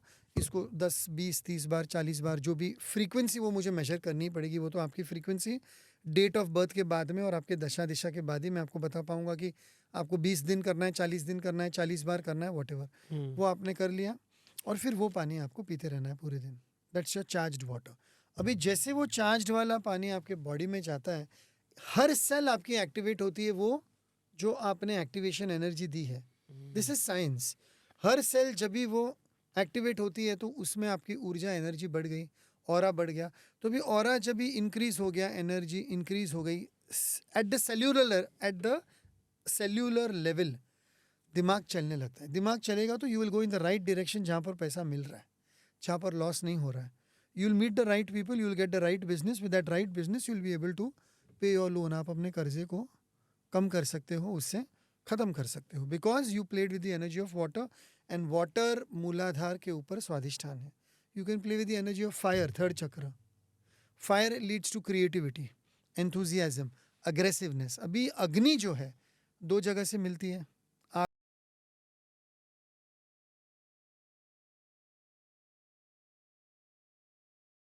चक्र की एनर्जी को एक्टिवेट कर रहे हो, विशेष को फुलफिल कर रहे हो. आप ब्रह्मांड में जो भी एलिमेंट्स दिए गए हैं, प्लैनेट्स है, सूर्य है, अग्नि है, पानी है, जल है, वायु है, इनको जब आप एक्टिवेट करते हो तो आप अपने आप को प्रोटेक्ट करके उस मुकाम तक लेके जा रहे हो जहाँ पर आप अपने विश को फुलफिल कर सकते हो. वो ईजी हो जाता है. विशेष तो ऐसे भी फुलफिल हो रही है, लेकिन वो स्ट्रगलिंग वे है, ये ईजी वे है. Easy way in the sense कि एनर्जी को एक्टिवेट करने के बाद में काम करो तो एनर्जी साथ देती है. एनर्जी को एक्टिवेट नहीं करने के बाद के पहले काम करो तो एनर्जी साथ नहीं देगी. तो ये विशेष जो भी मांग रहे हैं ये चक्र के हिसाब से है कि जैसे अगर आपने बोला कि आपने बोला था कि मुझे अपना ये कर्जा हटाना है, हाँ, तो मैंने इसलिए पानी नहीं पानी नहीं, तुम और भी बहुत, you will work with all 4 elements, खाली पानी नहीं. अच्छा, पृथ्वी से भी काम करोगे क्योंकि कर्जा है तो तुम्हारी माइंड स्टेबल नहीं है ना. रोज सुबह उठ के तुम्हारी स्टेबिलिटी बिगड़ी तो हुई एक बार है. थोड़ा सा चक्रा के बारे में बताओ. हाँ, तो मैं वही बता रहा था. किसके ऊपर? कौन से चक्र? तो वो हो गया पृथ्वी का हो गया मूलाधार चक्र फर्स्ट, स्वाधिष्ठान हो गया पानी का सेकंड, अग्नि का हो गया थर्ड, और फोर्थ है तुम्हारा एयर, वायु. It comes down to the heart chakra. यानी तुम ये चारों चक्र पे लाइन से काम करोगे नीचे से ऊपर. By the time you come to the heart chakra तक जब तुम पहुंचोगे विच इज एयर, और उसके बाद में तुम्हारा ब्रह्मांड यानी स्पेस एनर्जी, तुम जो घर में काम करते हो, जो ऑफिस में काम कर रहे हो, उसकी एनर्जी तुमको देखनी. It's a process. 3-4 महीने लग जाएंगे तुमको एक चक्र पे काम करके एक्टिवेट करते उसकी एनर्जी को पॉजिटिव बनाने के लिए. लेकिन एलिमेंट का लेना बहुत ज़रूरी है. अर्थ अर्थ अर्थ वाटर फायर एयर, ये सीक्वेंस है. तुम अर्थ को छोड़ के वाटर पे नहीं जा सकते, अर्थ और वाटर को छोड़ के एयर पे नहीं जा सकते. सीक्वेंस ही वो है. लेकिन अभी क्या हो रहा है मैं आपको बताता हूँ. लोग इन चारों को भूल के सीधा इसके ऊपर जा रहे हैं. They are trying to activate their third eye, they are trying to activate the crown chakra. लोग बिना समझे हुए, बिना जाने हुए, बिना रिसर्च किए हुए, बिना बेस पे काम किए हुए, बिना फाउंडेशन पे काम किए हुए अपनी कुंडलिनी एनर्जी को एक्टिवेट कर रहे हैं, ऊपर के 4 चक्रों को एक्टिवेट कर रहे हैं, और वो और भी मेसी सिचुएशन हो रहा है. क्योंकि तुम्हारा ग्राउंडिंग ही नहीं है. You are trying to go towards the sky, you are trying to go towards the sky, यानी तुम आकाशिक में जा रहे हो, आकाशा में जा रहे हो, ऊपर के कॉन्शियस फील्ड में जा रहे हो, सुपर कॉन्शियस फील्ड में. जबकि तुम रहते तो पृथ्वी पे हो ना. तुम्हारे रोजमर्रा के खर्चे नहीं जा रहे. Just see the joke of it. रोज के खर्चे नहीं निकाल पा रहे हो. You are not able to look after your children and family. बच्चों का खर्चा, स्कूल की फीस नहीं दे पा रहे हो, कर्जा है, हेल्थ खराब है, काम धंधा नहीं चल रहा है, और तुम जाके फिर वो पूजा पाठ हवन, वो एनर्जी एक्टिवेट करना, 25-25 बार कोई मंत्र पढ़ना, 10,000 ये करना वो करना, तो उससे क्या हो रहा है, ये एनर्जी एक्टिवेट हो रही है. लेकिन ये एनर्जी तो तुम्हारी लो है. It means your desires of the lower portion of the body, desires of the lower portion of the body, यानी पृथ्वी पे रहने के लिए जो तुमको चाहिए वो तुमको नहीं मिल रहा है और तुम ऊपर भाग रहे हो. दैट इज वाई ये 4 चक्र पे काम नहीं करने, पहले ये चारों पे काम करने, बिकॉज विशेष फुलफिलमेंट यहाँ से होता है.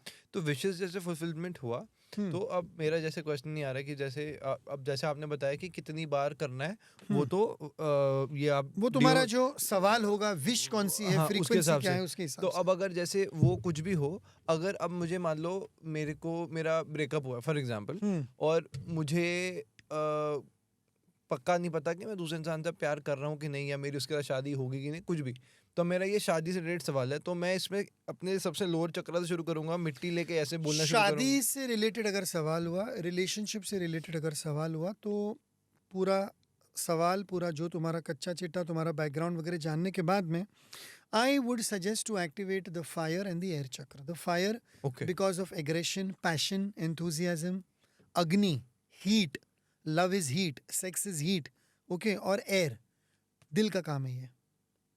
सो दोस 2 चक्रास. तो फिर हम नीचे वाले चक्र पे काम नहीं करेंगे? नीचे वाले चक्र पे तुमको काम करना है नहीं करना है, वो मुझे तुम्हारा माइंडसेट देखने के बाद में पता चलेगा. अच्छा. इसलिए मैं मेरा हमेशा पहले एक्सप्लेनेशन ये होता है, जनरल काम मत करना. तुमने कुछ सुन लिया मेरे पास से, हाँ, ऑरा क्लीनिंग जनरली कर लो, बाकी कुछ जनरली कर लो, लेकिन बाकी का जनरल काम मत करना. तुम्हारी सिचुएशन क्या है, तुम्हारा उस टाइम का माहौल, ऑरा, एनर्जी, फ्रीक्वेंसी, एंजल्स का गाइडेंस क्या है, उसके ऊपर मैं बता पाऊंगा।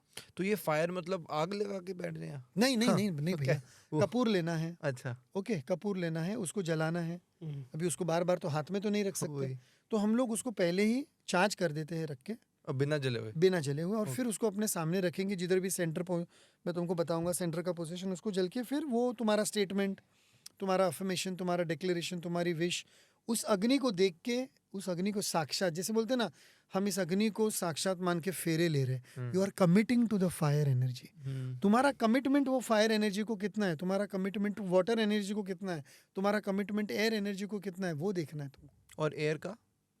एयर का होगा तो इट इज थ्रू ब्रेथ और थ्रू अगरबत्ती, धूप, जो भी ओके, ओके। एयर होता है ना, वो it is getting spread in the air. Air तो का कितनी देर में ये चीजें पूरी हो जाती हैं? Between 3 to 6 months। हो जाता है? यस, अब जैसे मैं बोला कि मेरे को तुम्हारी विश, ऑब्वियसली तुम्हारी wish must be for your higher good. तुम तो बोलोगे मुझे ताजमहल खरीदना है, तो वो तो कोई विश नहीं हुई ना भाई। हाँ, नहीं देखो, खरीद भी सकते हो, मैं वो नहीं बोल रहा हूँ। जैसा ऐसे जैसे जनरली एक स्टेटमेंट ले लेते हैं, फॉर एग्जांपल जैसे स्टूडेंट्स बहुत ये पॉडकास्ट देखने वाले हैं, तो सबका होता है कि भाई मैं बहुत पैसे कमाऊं लाइफ में। Very very very very very very difficult topic of students. Let me tell you, मुझे 4 महीने में, ये जो मैं पॉडकास्ट पे आया हूँ, 4 महीने हो गए पूरे, कम से कम 45 या 46 स्टूडेंट्स के आधी रात को दिन में फ़ोन आए हैं। आईएएस नहीं करना है, मेडिकल नहीं करना है, इंजीनियरिंग नहीं करना है, पेरेंट्स फोर्स कर रहे हैं, वो तो बात नहीं सुन रहे, आपसे बात करनी है, कल पेपर है, मुझे कुछ आप नुस्खा दे दो, कोई टिप दे दो। बहुत ही डेंजरस जोन है ये। तो क्या सोल्यूशन बताओ आप? मैं तो बोलता हूँ अपने पेरेंट्स को फ़ोन करने बोलो। ये स्टूडेंट्स के लिए है ही नहीं। अच्छा, ये सारी चीज़ें बिना सोचे समझे स्टूडेंट्स को करनी ही नहीं। I am being very clear, because ये स्टूडेंट्स का एज है between 16 to 21। They are not adults, they are not mature, they are being forced to study what they don't want to study by half of them. I would place it at around 80%। आज के दिन में अगर 80% students जो भी कर रहे हैं, it is because of the force of the parents और ऑफ द कम्युनिटी और ऑफ द कल्चर और of the background they belong to. Parents बोल रहे हैं आईएएस करना है, क्योंकि हमारे घर में तो सब आईएएस है, डॉक्टर करना है, इंजीनियर करना है, ये करना है, वो करना है, and it is not helping. तो वो टाइम पे आई टेल कि भाई आप अपने पेरेंट्स को फ़ोन करने बोलो। जिन पेरेंट्स ने आपके लिए डोनेशन दे के खर्चा करके सीट ली है, वो डेफिनेटली कुछ 1000 रुपये खर्चा करके तुम्हारे लिए गाइडेंस भी ले लेंगे। नहीं नहीं, पेरेंट्स तो मानेंगे नहीं, सुनने कोई तैयार नहीं, ये नहीं, तो then I can't help you. तो आप उनको और मैं वो guidance- जोन में जाता ही नहीं, मैं उनको अच्छा, गाइड लेते नहीं नहीं कर हो। पाता हूँ। अच्छा, उस एक इशू में 10 इशू होते हैं, और उसके लिए मैं स्पेसिफिक जनरल नुस्खा या गाइडेंस नहीं दे सकता हूँ। और जहाँ तक मैंने जितने भी पॉडकास्ट देखे, एस्ट्रोलॉजर हो, न्यूमरोलॉजिस्ट हो, सब लोग यही बोल रहे हैं कि जनरल गाइडेंस मत लिया करो। कुछ भी उठा के आप यूट्यूब से लेकर अपने लिए जनरल प्रैक्टिस करोगे, कल उसका उल्टा रिजल्ट आया तो उसके लिए जिम्मेदार कौन है? जैसे बहुत न्यूमरोलॉजिस्ट नंबर 6 सबको दे रहे हैं, किसके लिए नंबर 6? इसी का भी नाम नंबर 6 पे लेके आ जाते हैं, because number 6 is related to Venus, Shukra, luxury and पैसा वैसा आ ये जाएगा। सब जो पैसा, and this what you call fame and youtubers and influencers and acting and Bollywood career and this and that. But अरे भैया, जनरल कैसे कर सकते हो आप?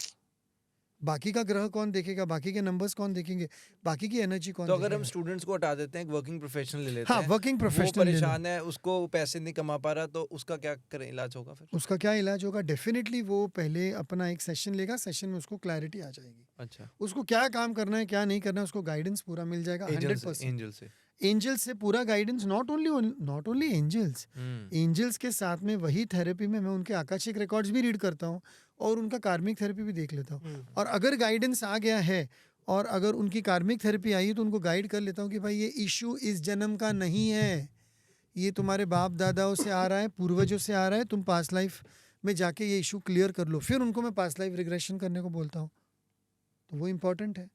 तो वो पास्ट लाइफ रिग्रेशन के द्वारा उसमें जाके अपना वो ब्लॉकेज क्लियर कर सकते। तुमने देखा होगा, एक ही घर में 5 भाई है, 4 भाई कमा रहे और एक ही नहीं कमा पा रहा है, वो जहाँ पर भी हाथ डालता है नुकसान ही करता है।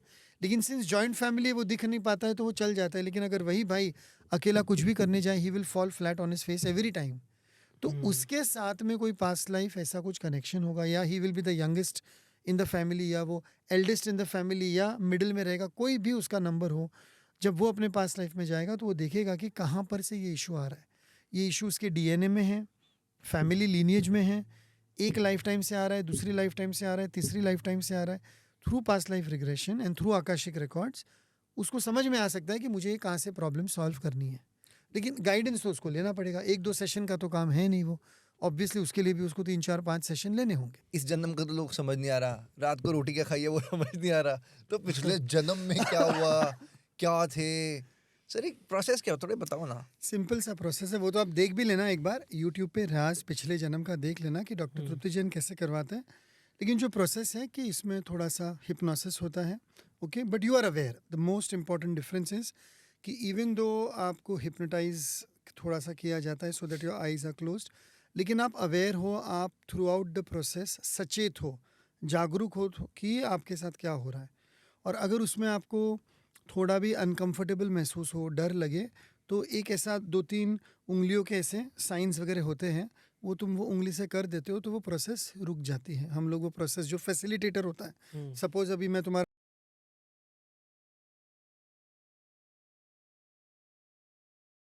तो तुमको वो पूरा फ्रीडम दिया जाता है, when you want to stop तो we can stop in between and we can take a closure properly.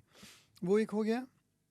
Hypnosis होता है, जब ये हिप्नोसिस होता है तो you go into the alpha beta gamma state of your mind, slow and slow, एकदम तुम पूरे वो लेवल में पहुंच जाते हो जहां तुम फिजिकली यहाँ पर हो, लेकिन मेंटली तुम्हारा सोल बोलो या तुम्हारा कॉन्शियसनेस बोलो, तुम्हारी आत्मा बोलो, तुम्हारी एनर्जी बोलो, ट्रैवल करने लगती है। ट्रैवल करने लगती है यानी वो तुम्हारे सबकॉन्शियस माइंड में ट्रैवल कर रही है।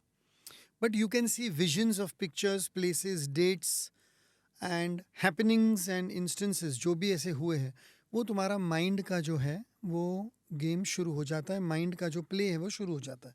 जैसे मैं तुमको बताता हूँ, बहुत बार लोगों का जब एक्सीडेंट होता है तो वो लोग बोलते हैं कि I had a near death experience and my entire life flashed in front of me like a movie. पूरी 40-50-60 साल की ज़िंदगी एकदम से उसके सामने, आंखों के सामने फ्लैशबैक में ऐसी फ्लैश होने लगी। वैसे ही फ्लैशेस होने लगते हैं जब पास्ट लाइफ रिग्रेशन में जाते हो और तुमको पता चलने लगता है कि तुम obviously with the help of a guided facilitator, ये बहुत इंपॉर्टेंट है क्योंकि वो फैसिलिटेटर तुमको क्वेश्चंस पूछता है, कहाँ पर हो, क्या हो रहा है, क्या दिख रहा है, क्या नहीं दिख रहा है। तो ये गाइडेड प्रोसेस है, खुद पे नहीं किया जाता। ये बहुत लोग खुद पे करने की कोशिश करते हैं रिकॉर्डिंग्स वगैरह करके, लेकिन it is not that feasible. Practitioner होता है, लाइसेंस्ड वाला प्रैक्टिशनर, क्वालिफाइड ट्रेंड प्रोफेशनल जो होता है, वो तुमको स्टेप बाय स्टेप लेके जाता है and he takes you through the journey. और वो जर्नी में you are able to understand कि कहाँ से वो पर्टिकुलर इशू आ रहा है। ये बात यहाँ पर जानना बहुत ज़रूरी है कि तुम पास्ट लाइफ रिग्रेशन क्यों करा रहे हो, ये प्रोसेस क्यों हो रहा है। ये प्रोसेस इसलिए हो रहा है कि तुम्हारा कोई ब्लॉकेज है, इशू है, क्वेश्चन है, प्रश्न है जो सॉर्ट आउट नहीं हो रहा है, तो वही इशू पे जाओगे और तुम उसी लाइफ टाइम को लेके जाओगे। Doctor Brian Weiss, BRIAN WEISS, doctor Brian Weiss की एक बुक है, मैनी लाइव्स मैनी मास्टर्स, या मैनी, हाँ बस 3-4 बुक्स हैं उनकी। वो कोई भी आप बुक गूगल करके देख लेना। उन्होंने एक ही क्लाइंट को कम से कम 6-7 लाइफ टाइम में लेके गए, 15th century, 16th century, 13th century, 14th century, and that client, वो client went through the entire process in that one day. लेकिन वो हैवी हो जाता है और उतना अपने को करना भी नहीं है। उनका तो वो साइंटिफिक एक्सपेरिमेंट था and he was discovering it कि क्या हो रहा है क्या नहीं। तो हम लोग जब भी पास्ट लाइफ रिग्रेशन करते हैं, इशू बेस्ड होना चाहिए। वो इशू को लेकर you go into the alpha beta gamma state, you are completely aware about your body, but at a soul level तुम दूसरी जगह पे होते हो, स्पिरिट लेवल तुम दूसरी जगह पे होते हो। और जो भी पिक्चर्स हैं, जो भी विजन्स हैं, जो भी क्लैरिटी तुमको वहाँ से मिलनी है वो मिल जाती है। उतने इशू में जाते हो, उसको डिसॉल्व करते हो और वहाँ से तुमको वापस लाया जाता है। तुमको वहाँ पर छोड़ नहीं सकते। तुम्हारे कॉन्शियसनेस को तुमको, यानी नॉट फिजिकली, कॉन्शियसनेस को वहाँ पर छोड़ नहीं सकते, नहीं तो फिर तुमको नाइटमेयर्स आने शुरू होंगे, तुमको फिर एक अलग अलग माहौल बनेगा। इसलिए जो लोग ये डीप मेडिटेशन भी करते हैं ना, 3-4 घंटा जो मेडिटेशन भी करते हैं, ये भी करते हैं, वो थोड़े दिनों के बाद उनका मेंटल बैलेंस, मेंटल स्टेट बिगड़ जाता है। ज़्यादा भी ये सब चीज़ें नहीं करनी चाहिए। रिक्वायर्ड है तो आप करो। देयर आर पीपल हु से, मैंने ऐसे ऐसे क्लाइंट सुने हुए हैं और फिर उनकी लाइफ आप देखोगे, it's a mess. So there is a client जो एवरी डे 21 बार हनुमान चालीसा पढ़ती है, फिर 1 घंटा मेडिटेट करती है, फिर आधा घंटा योगा करती है पूरे दिन में। What is this? अगेन क्या हो रहा है? You are only activating all this upper frequency. तुम लोअर फ्रीक्वेंसी एक्टिवेट ही नहीं करो, फिर तुम्हारे कुछ भी काम करने में मन नहीं हो रहा है। दूसरी एक क्लाइंट का एग्जांपल देता हूँ, ये यहाँ पर बहुत इंपॉर्टेंट है। एक 3 साल हुए एक क्लाइंट की शादी होके, एज यूजुअल वापस वही प्रॉब्लम हुआ है, she is not allowing the husband to touch her. जब ये बात हुई क्या हो रहा है, तो बोलती बस I am just married to Krishna, I am married to Krishna, मेरी कृष्ण से शादी हो गई। अब और डीप गए सेशन में, और डीप गए तो पता चला कि 3 साल से, from the age of 3, this not past life regression, this is present life, 3 साल से उसके मॉम डैड उसको इतना मंदिरों में लेके जा रहे, इतना भक्ति भावना, ये वो क्या होता है वो बैठक और प्रार्थना और सभा और जो कुछ भी होता है व्हाटएवर, इतना लेके गए, इतना लेके गए, इतना लेके गए कि उसके माइंड, उसके कॉन्शियसनेस में कृष्णा कॉन्शियसनेस इस तरह से आ गया कि उसको, she is not interested in anything on this planet. उसको पृथ्वी के बारे में कुछ भी लाइफ में इंटरेस्ट नहीं है, खाने में, पीने में, कपड़े पहनने में, सेक्स में, लाइफ में कुछ भी नहीं, नथिंग। पैसा कमाने में, एंजॉय करने में, शॉपिंग करने में, बस उसको यही यही उसका मूड है कि मैं पूरा दिन भक्ति करते रहूँ, पूरा दिन मैं कृष्णा का नाम लेते रहूँ, पूरा दिन मैं उनको समर्पण हो जाऊँ। ये बहुत ही डेंजरस ट्रेंड है। क्यों? क्यों? You are on the planet ना, तुम यहाँ पर आए क्यों हो पृथ्वी पे? पृथ्वी का लाइफ एक्सपीरियंस करने आए हो, भोग करने आए हो। तुम्हारा ये जो तो एक सब्जेक्टिव थॉट हो सकता है। नहीं सब्जेक्टिव नहीं है। क्यों? Because you are not able to relate to your life. तुम अपनी जिंदगी को रिलेट नहीं कर पा रहे हो। सर बट लाइफ की डेफिनेशन किसी के लिए भक्ति हो सकती है, आपके लिए नहीं है। Agreed, I agree with this, लेकिन then why are you, then आपको दीक्षा लेनी चाहिए, या फिर आपको, वो तो सब्जेक्टिव हो, again this is subjective thought. आपने शादी की है, आप घर गृहस्थी में जा रहे हो और एक बाजू आप वापस डिविनिटी की बात कर रहे हो, जो उनको करना ही नहीं था, उनका मूड नहीं था शादी करने का, उनको नहीं करना था, वट एवर ऑल दैट जो भी है। My point is one thing कि उनकी हायर फ्रीक्वेंसी की एनर्जी बचपन से इतनी एक्टिवेट कर दी गई है कि she is not able to understand what is she and why is she here and what is she doing. Life purpose ही नहीं है। अगेन सर मेरे को थोड़ा सा ये ऑफ लगता है, क्योंकि मैंने भी जैसे मेरा जैसे मैंने कई लोगों को देखा है, दे वांट टू, उनका लाइफ पर्पस यही है कि भगवान की रास्ते पे चलना है, जो कि मुझे बहुत अच्छा, मुझे तो अच्छा लगता है, आप मुझे करो, तो वो कनेक्टेड आप फील होता करो, है। लेकिन अगर आपको घर गृहस्थी, शादी, बच्चे, ये वगैरह सब नहीं करना है and you want to go into that path, लोग लेते हैं ना संन्यास, संन्यास वैरागी होते हैं। वैरागी होते हैं लोग, संन्यास लेते, it's a good thing. Hmm, but you coming into the picture in, आप घर गृहस्थी में आने के बाद में then you are creating confusion in the lives of other people, दूसरों की जिंदगी में कंफ्यूजन क्रिएट करना, वो तो बराबर नहीं है ना।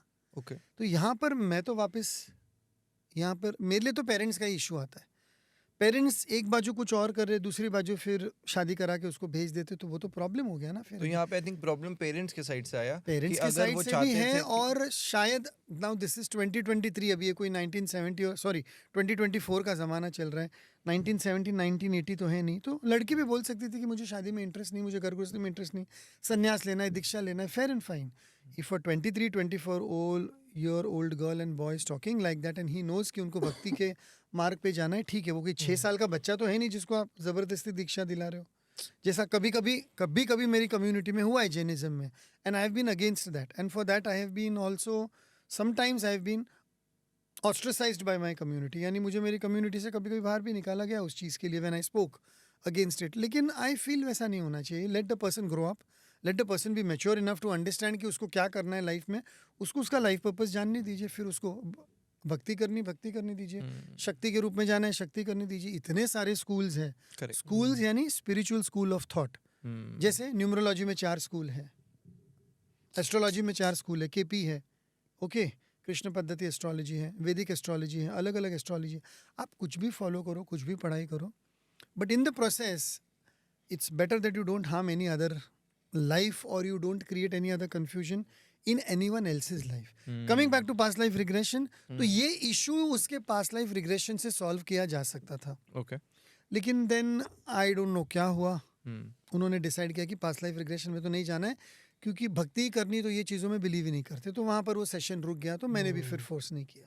नहीं तो अगर वो पास्ट लाइफ रिग्रेशन में गए होते तो शायद क्लियर हो जाता कि ऐसा क्या हुआ है उनकी लाइफ में कि वो पृथ्वी पे होने के बाद भी कोई भी चीज़ में इंटरेस्ट नहीं ले पा रही, या तो वो बचपन से, हाँ इसमें आकाशिक रिकॉर्ड्स आते हैं, इसमें आकाशिक रिकॉर्ड्स आते हैं। कैसे आते हैं? आकाशिक रिकॉर्ड से ये पता चल जाए, ये बात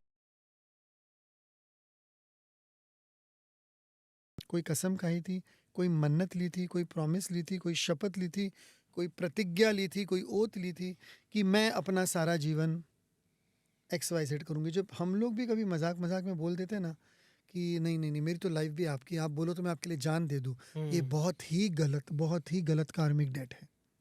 कोई बोलेगा और तुम जान दे दोगे? प्यार में हम लोग बहुत बार बोलते हैं, बहुत बार अक्सर बोलते हैं, बहुत कॉमन कभी है। कभी माँ बेटे को बोलती मैं तुझे जिंदगी भर नहीं छोड़ूंगी, मैं तेरी देखभाल करूंगी, और वो बच्चा 40-50 साल का घोड़ा होके भी माँ के साथ ही रह रहा है, कुछ नहीं कमा रहा है, कुछ नहीं कर रहा है, और माँ उसकी देखभाल कर रही है। She created a karmic debt, she created a negative soul contract.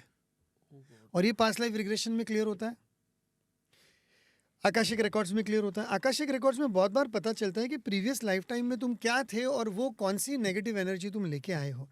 जैसे अभी तुमने बोला कि इन्होंने, जैसे अभी राघव ने बोला कि नहीं ये तो भक्ति का है तो मुझे भक्ति करनी है, तो शायद उनके पास लाइफ में भक्ति अधूरी रही होगी जो ये लाइफ टाइम में पूरी करनी है। सो फेयर एंड गुड, ये लाइफ टाइम में उसको पूरी करने दो।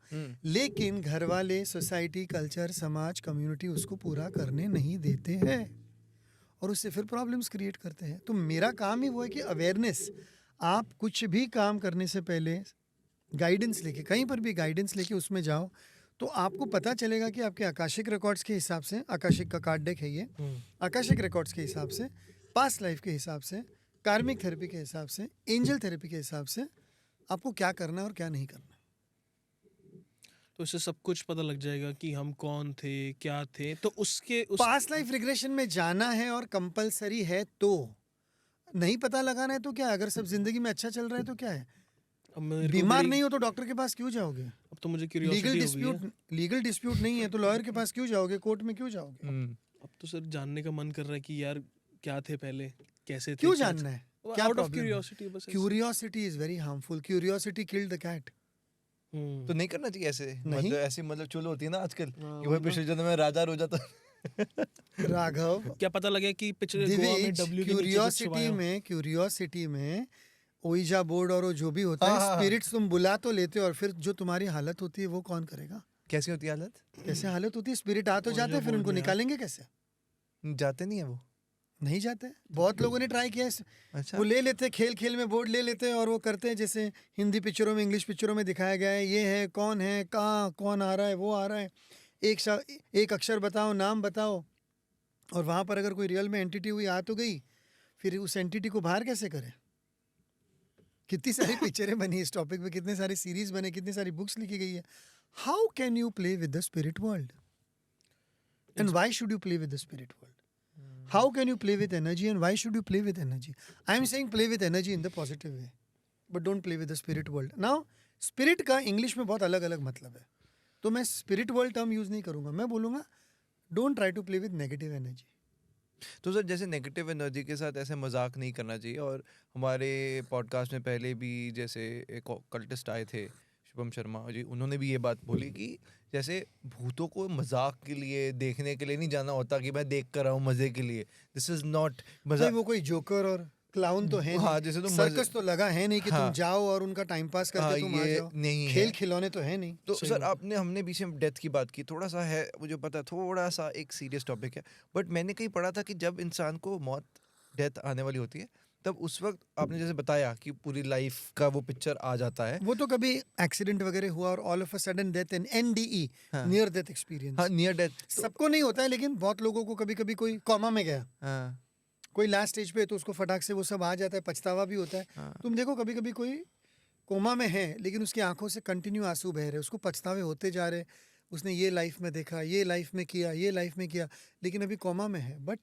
देयर इज लाइफ, लेकिन आंसू टपकते जा रहे हैं, all the forgiveness and the पछतावा आते जा रहा है। किसको बोले? सो तो मैंने ऐसा सुना था कहीं पे कि जैसे जब किसी की डेथ आने वाली होती है तो उनके सामने ही ये सब होता है और साथ में यमराज जी आते हैं, दूत लेकर आते हैं, अच्छा बुरा, और अगर बुरा किया होता है तो नरक में ले जाते हैं। तो ऐसा मतलब थोड़ा सा वो तो मुझे इस- आइडिया नहीं है। है कुछ आई ऐसा होता है, मतलब पूछने वाले मैंने angels यमराज ले को जाते देखा हैं क्या? नहीं है, मैंने यमराज नहीं, आप को देखो देखा भी नहीं ना, है। आप देखो भी ना।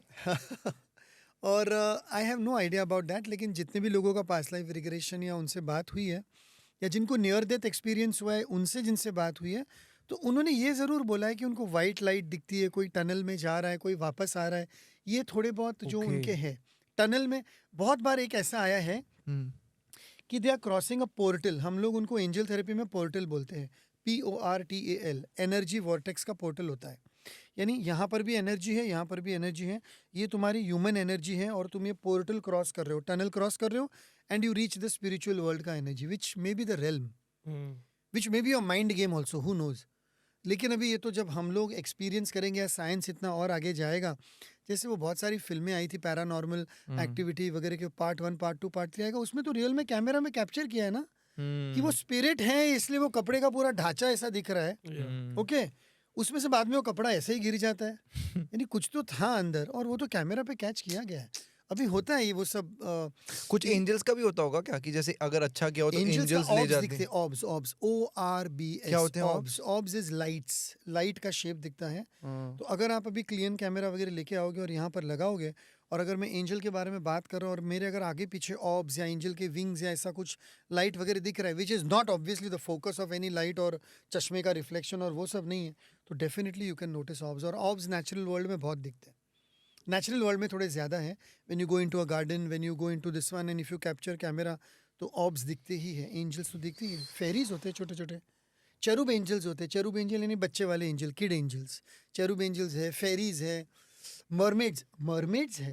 सर हम पापी हैं क्या जो हमें दिखते नहीं है? ओशियन में हमने कितना पाप मैं किया है? ये नहीं बोल रहा हूँ कि मुझे सब दिख रहे हैं और मैंने हमें पाप क्यों नहीं नहीं किया, दिखता नहीं ये? नहीं नहीं, मैंने मैं देखी बोल थी रहा हूँ मोमेंट। दिस देखी इज अ थी? Different world, this is a आप ओशियन के नीचे जाओ ना, ओशियन के नीचे there is a different lifestyle, we don't even know about it. ये तो जब कभी कोई डॉक्यूमेंट्री आती है तो पता चलता है कि इसके नीचे भी ये है वो है, पता नहीं। आज अगर हम लोग 500 किलोमीटर्स बिलो दी ओशन अगर चले जाए deep into the earth crust, तो कौन सी दुनिया दिखेगी और कौन से ड्रैगन निकलेंगे और कौन सा गॉडजिला बाहर आएगा, हु नोज।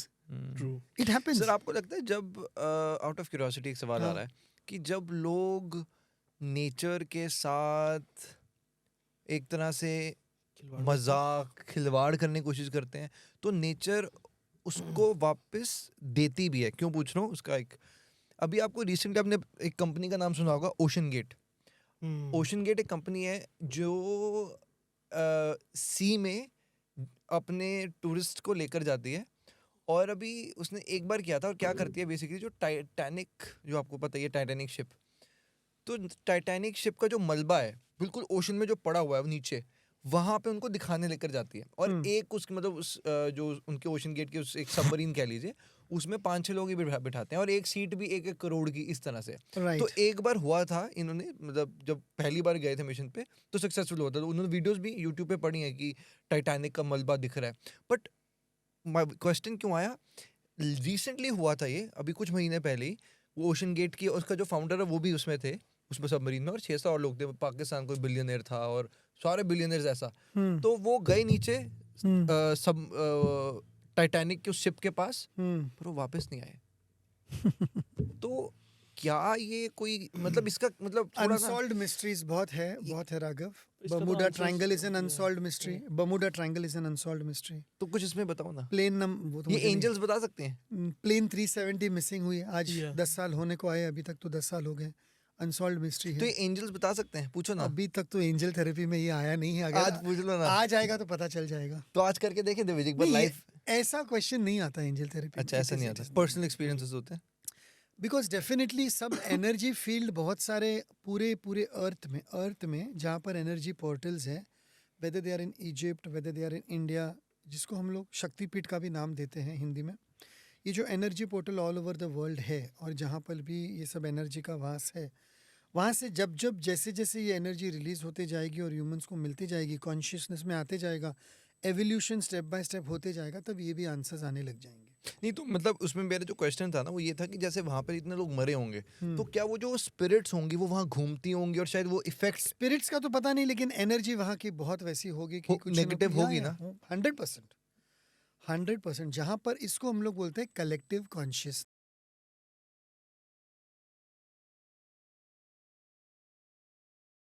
का मतलब है जब बहुत सारे लोग एक ही तरह की एनर्जी पे फोकस करते हैं और वो एक ही समय में ऐसे एनर्जी पे जमा हो जाते हैं कि जहाँ पर कुछ ना कुछ पॉजिटिव या नेगेटिव होना है, और वो होके रहता है। So you see a plane going into a crash where all people die, एक जन शायद उसमें से बच जाएगा या वो भी नहीं बचेगा।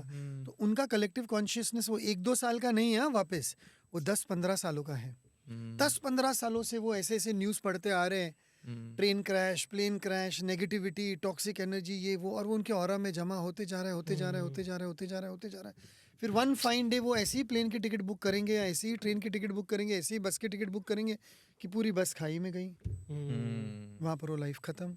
पूरी ट्रेन का एक्सीडेंट हुआ, वहाँ पर वो लाइफ ख़त्म। With all due respect to everyone and all the souls lost, but this is an example of collective consciousness. अभी ऐसा भी कलेक्टिव कॉन्शियसनेस है पॉजिटिव कि जहाँ पर पूरे के पूरे लोग बच भी गए हैं।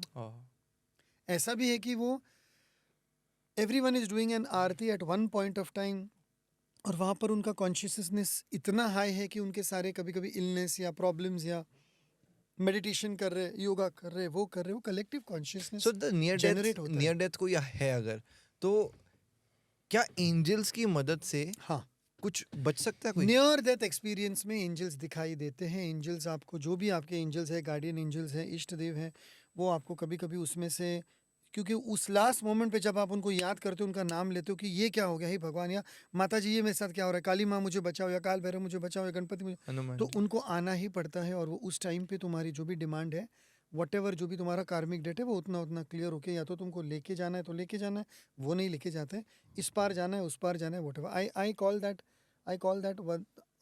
the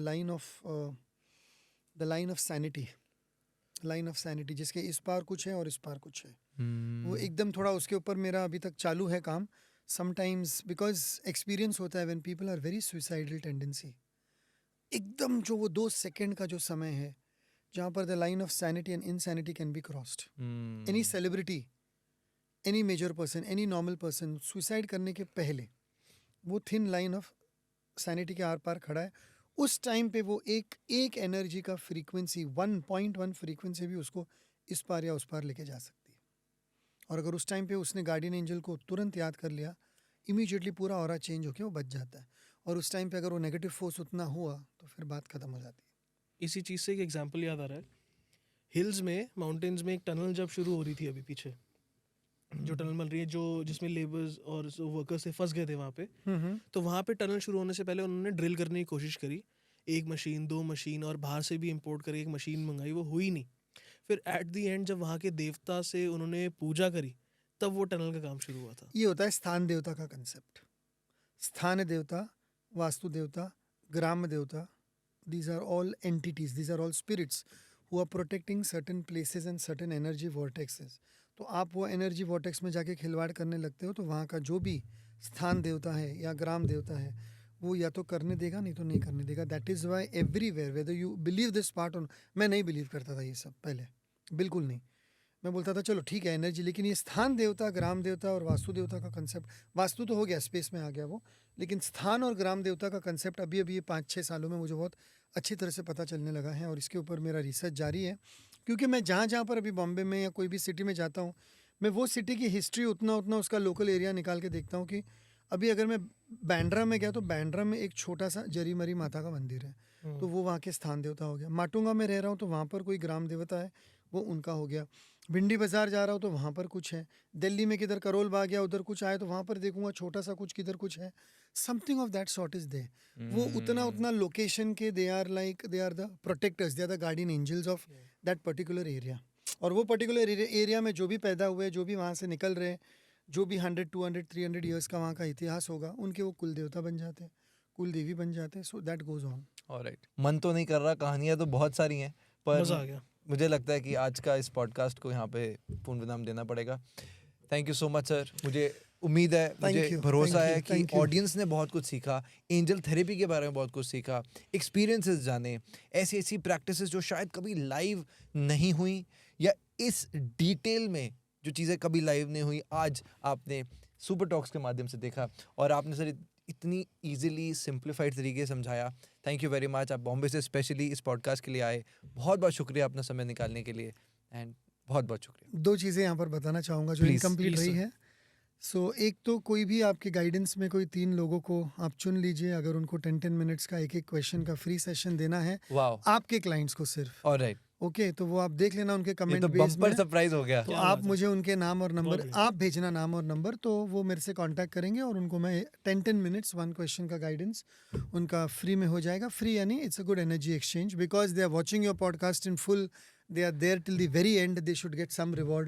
Thank So you. I think you people normally reward people, right? जी, I've we heard do, that we do. somewhere. Yeah, so that's a good thing, very nice thing. Thank you. और दूसरी बात, जिन जिन लोगों को permanent deeper healing करनी है, तो मेरा एक रिट्रीट का प्रोग्राम होता है, रेसिडेंशियल रिट्रीट। प्लीज बताओ। They can join us in May. इस बार मई में we are having a retreat in the south in Kodai canal. तो वो हमें वहाँ पर 3-4 दिनों के लिए 3 days and 4 nights के लिए 3 nights and 4 days के लिए ज्वाइन कर सकते हैं।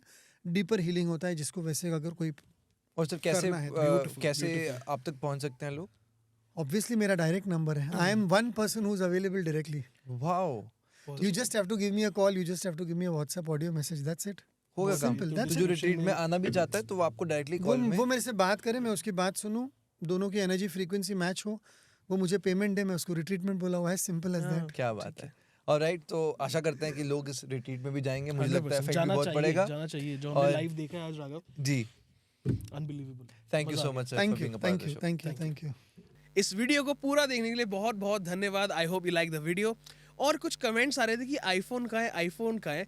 जी मैं ये बताना चाहता हूँ आप सभी को कि आपको आईफोन मिलेगा ही मिलेगा, ये हमारा वादा है।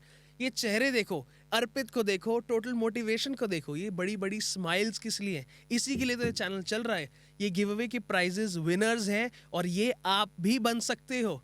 तो पिछले पॉडकास्ट के गिव अवे का विनर का नाम आपकी स्क्रीन पे है। प्लीज नीचे दिए गए ईमेल पे हमें मैसेज कीजिए ताकि हम आप तक पहुंच सके।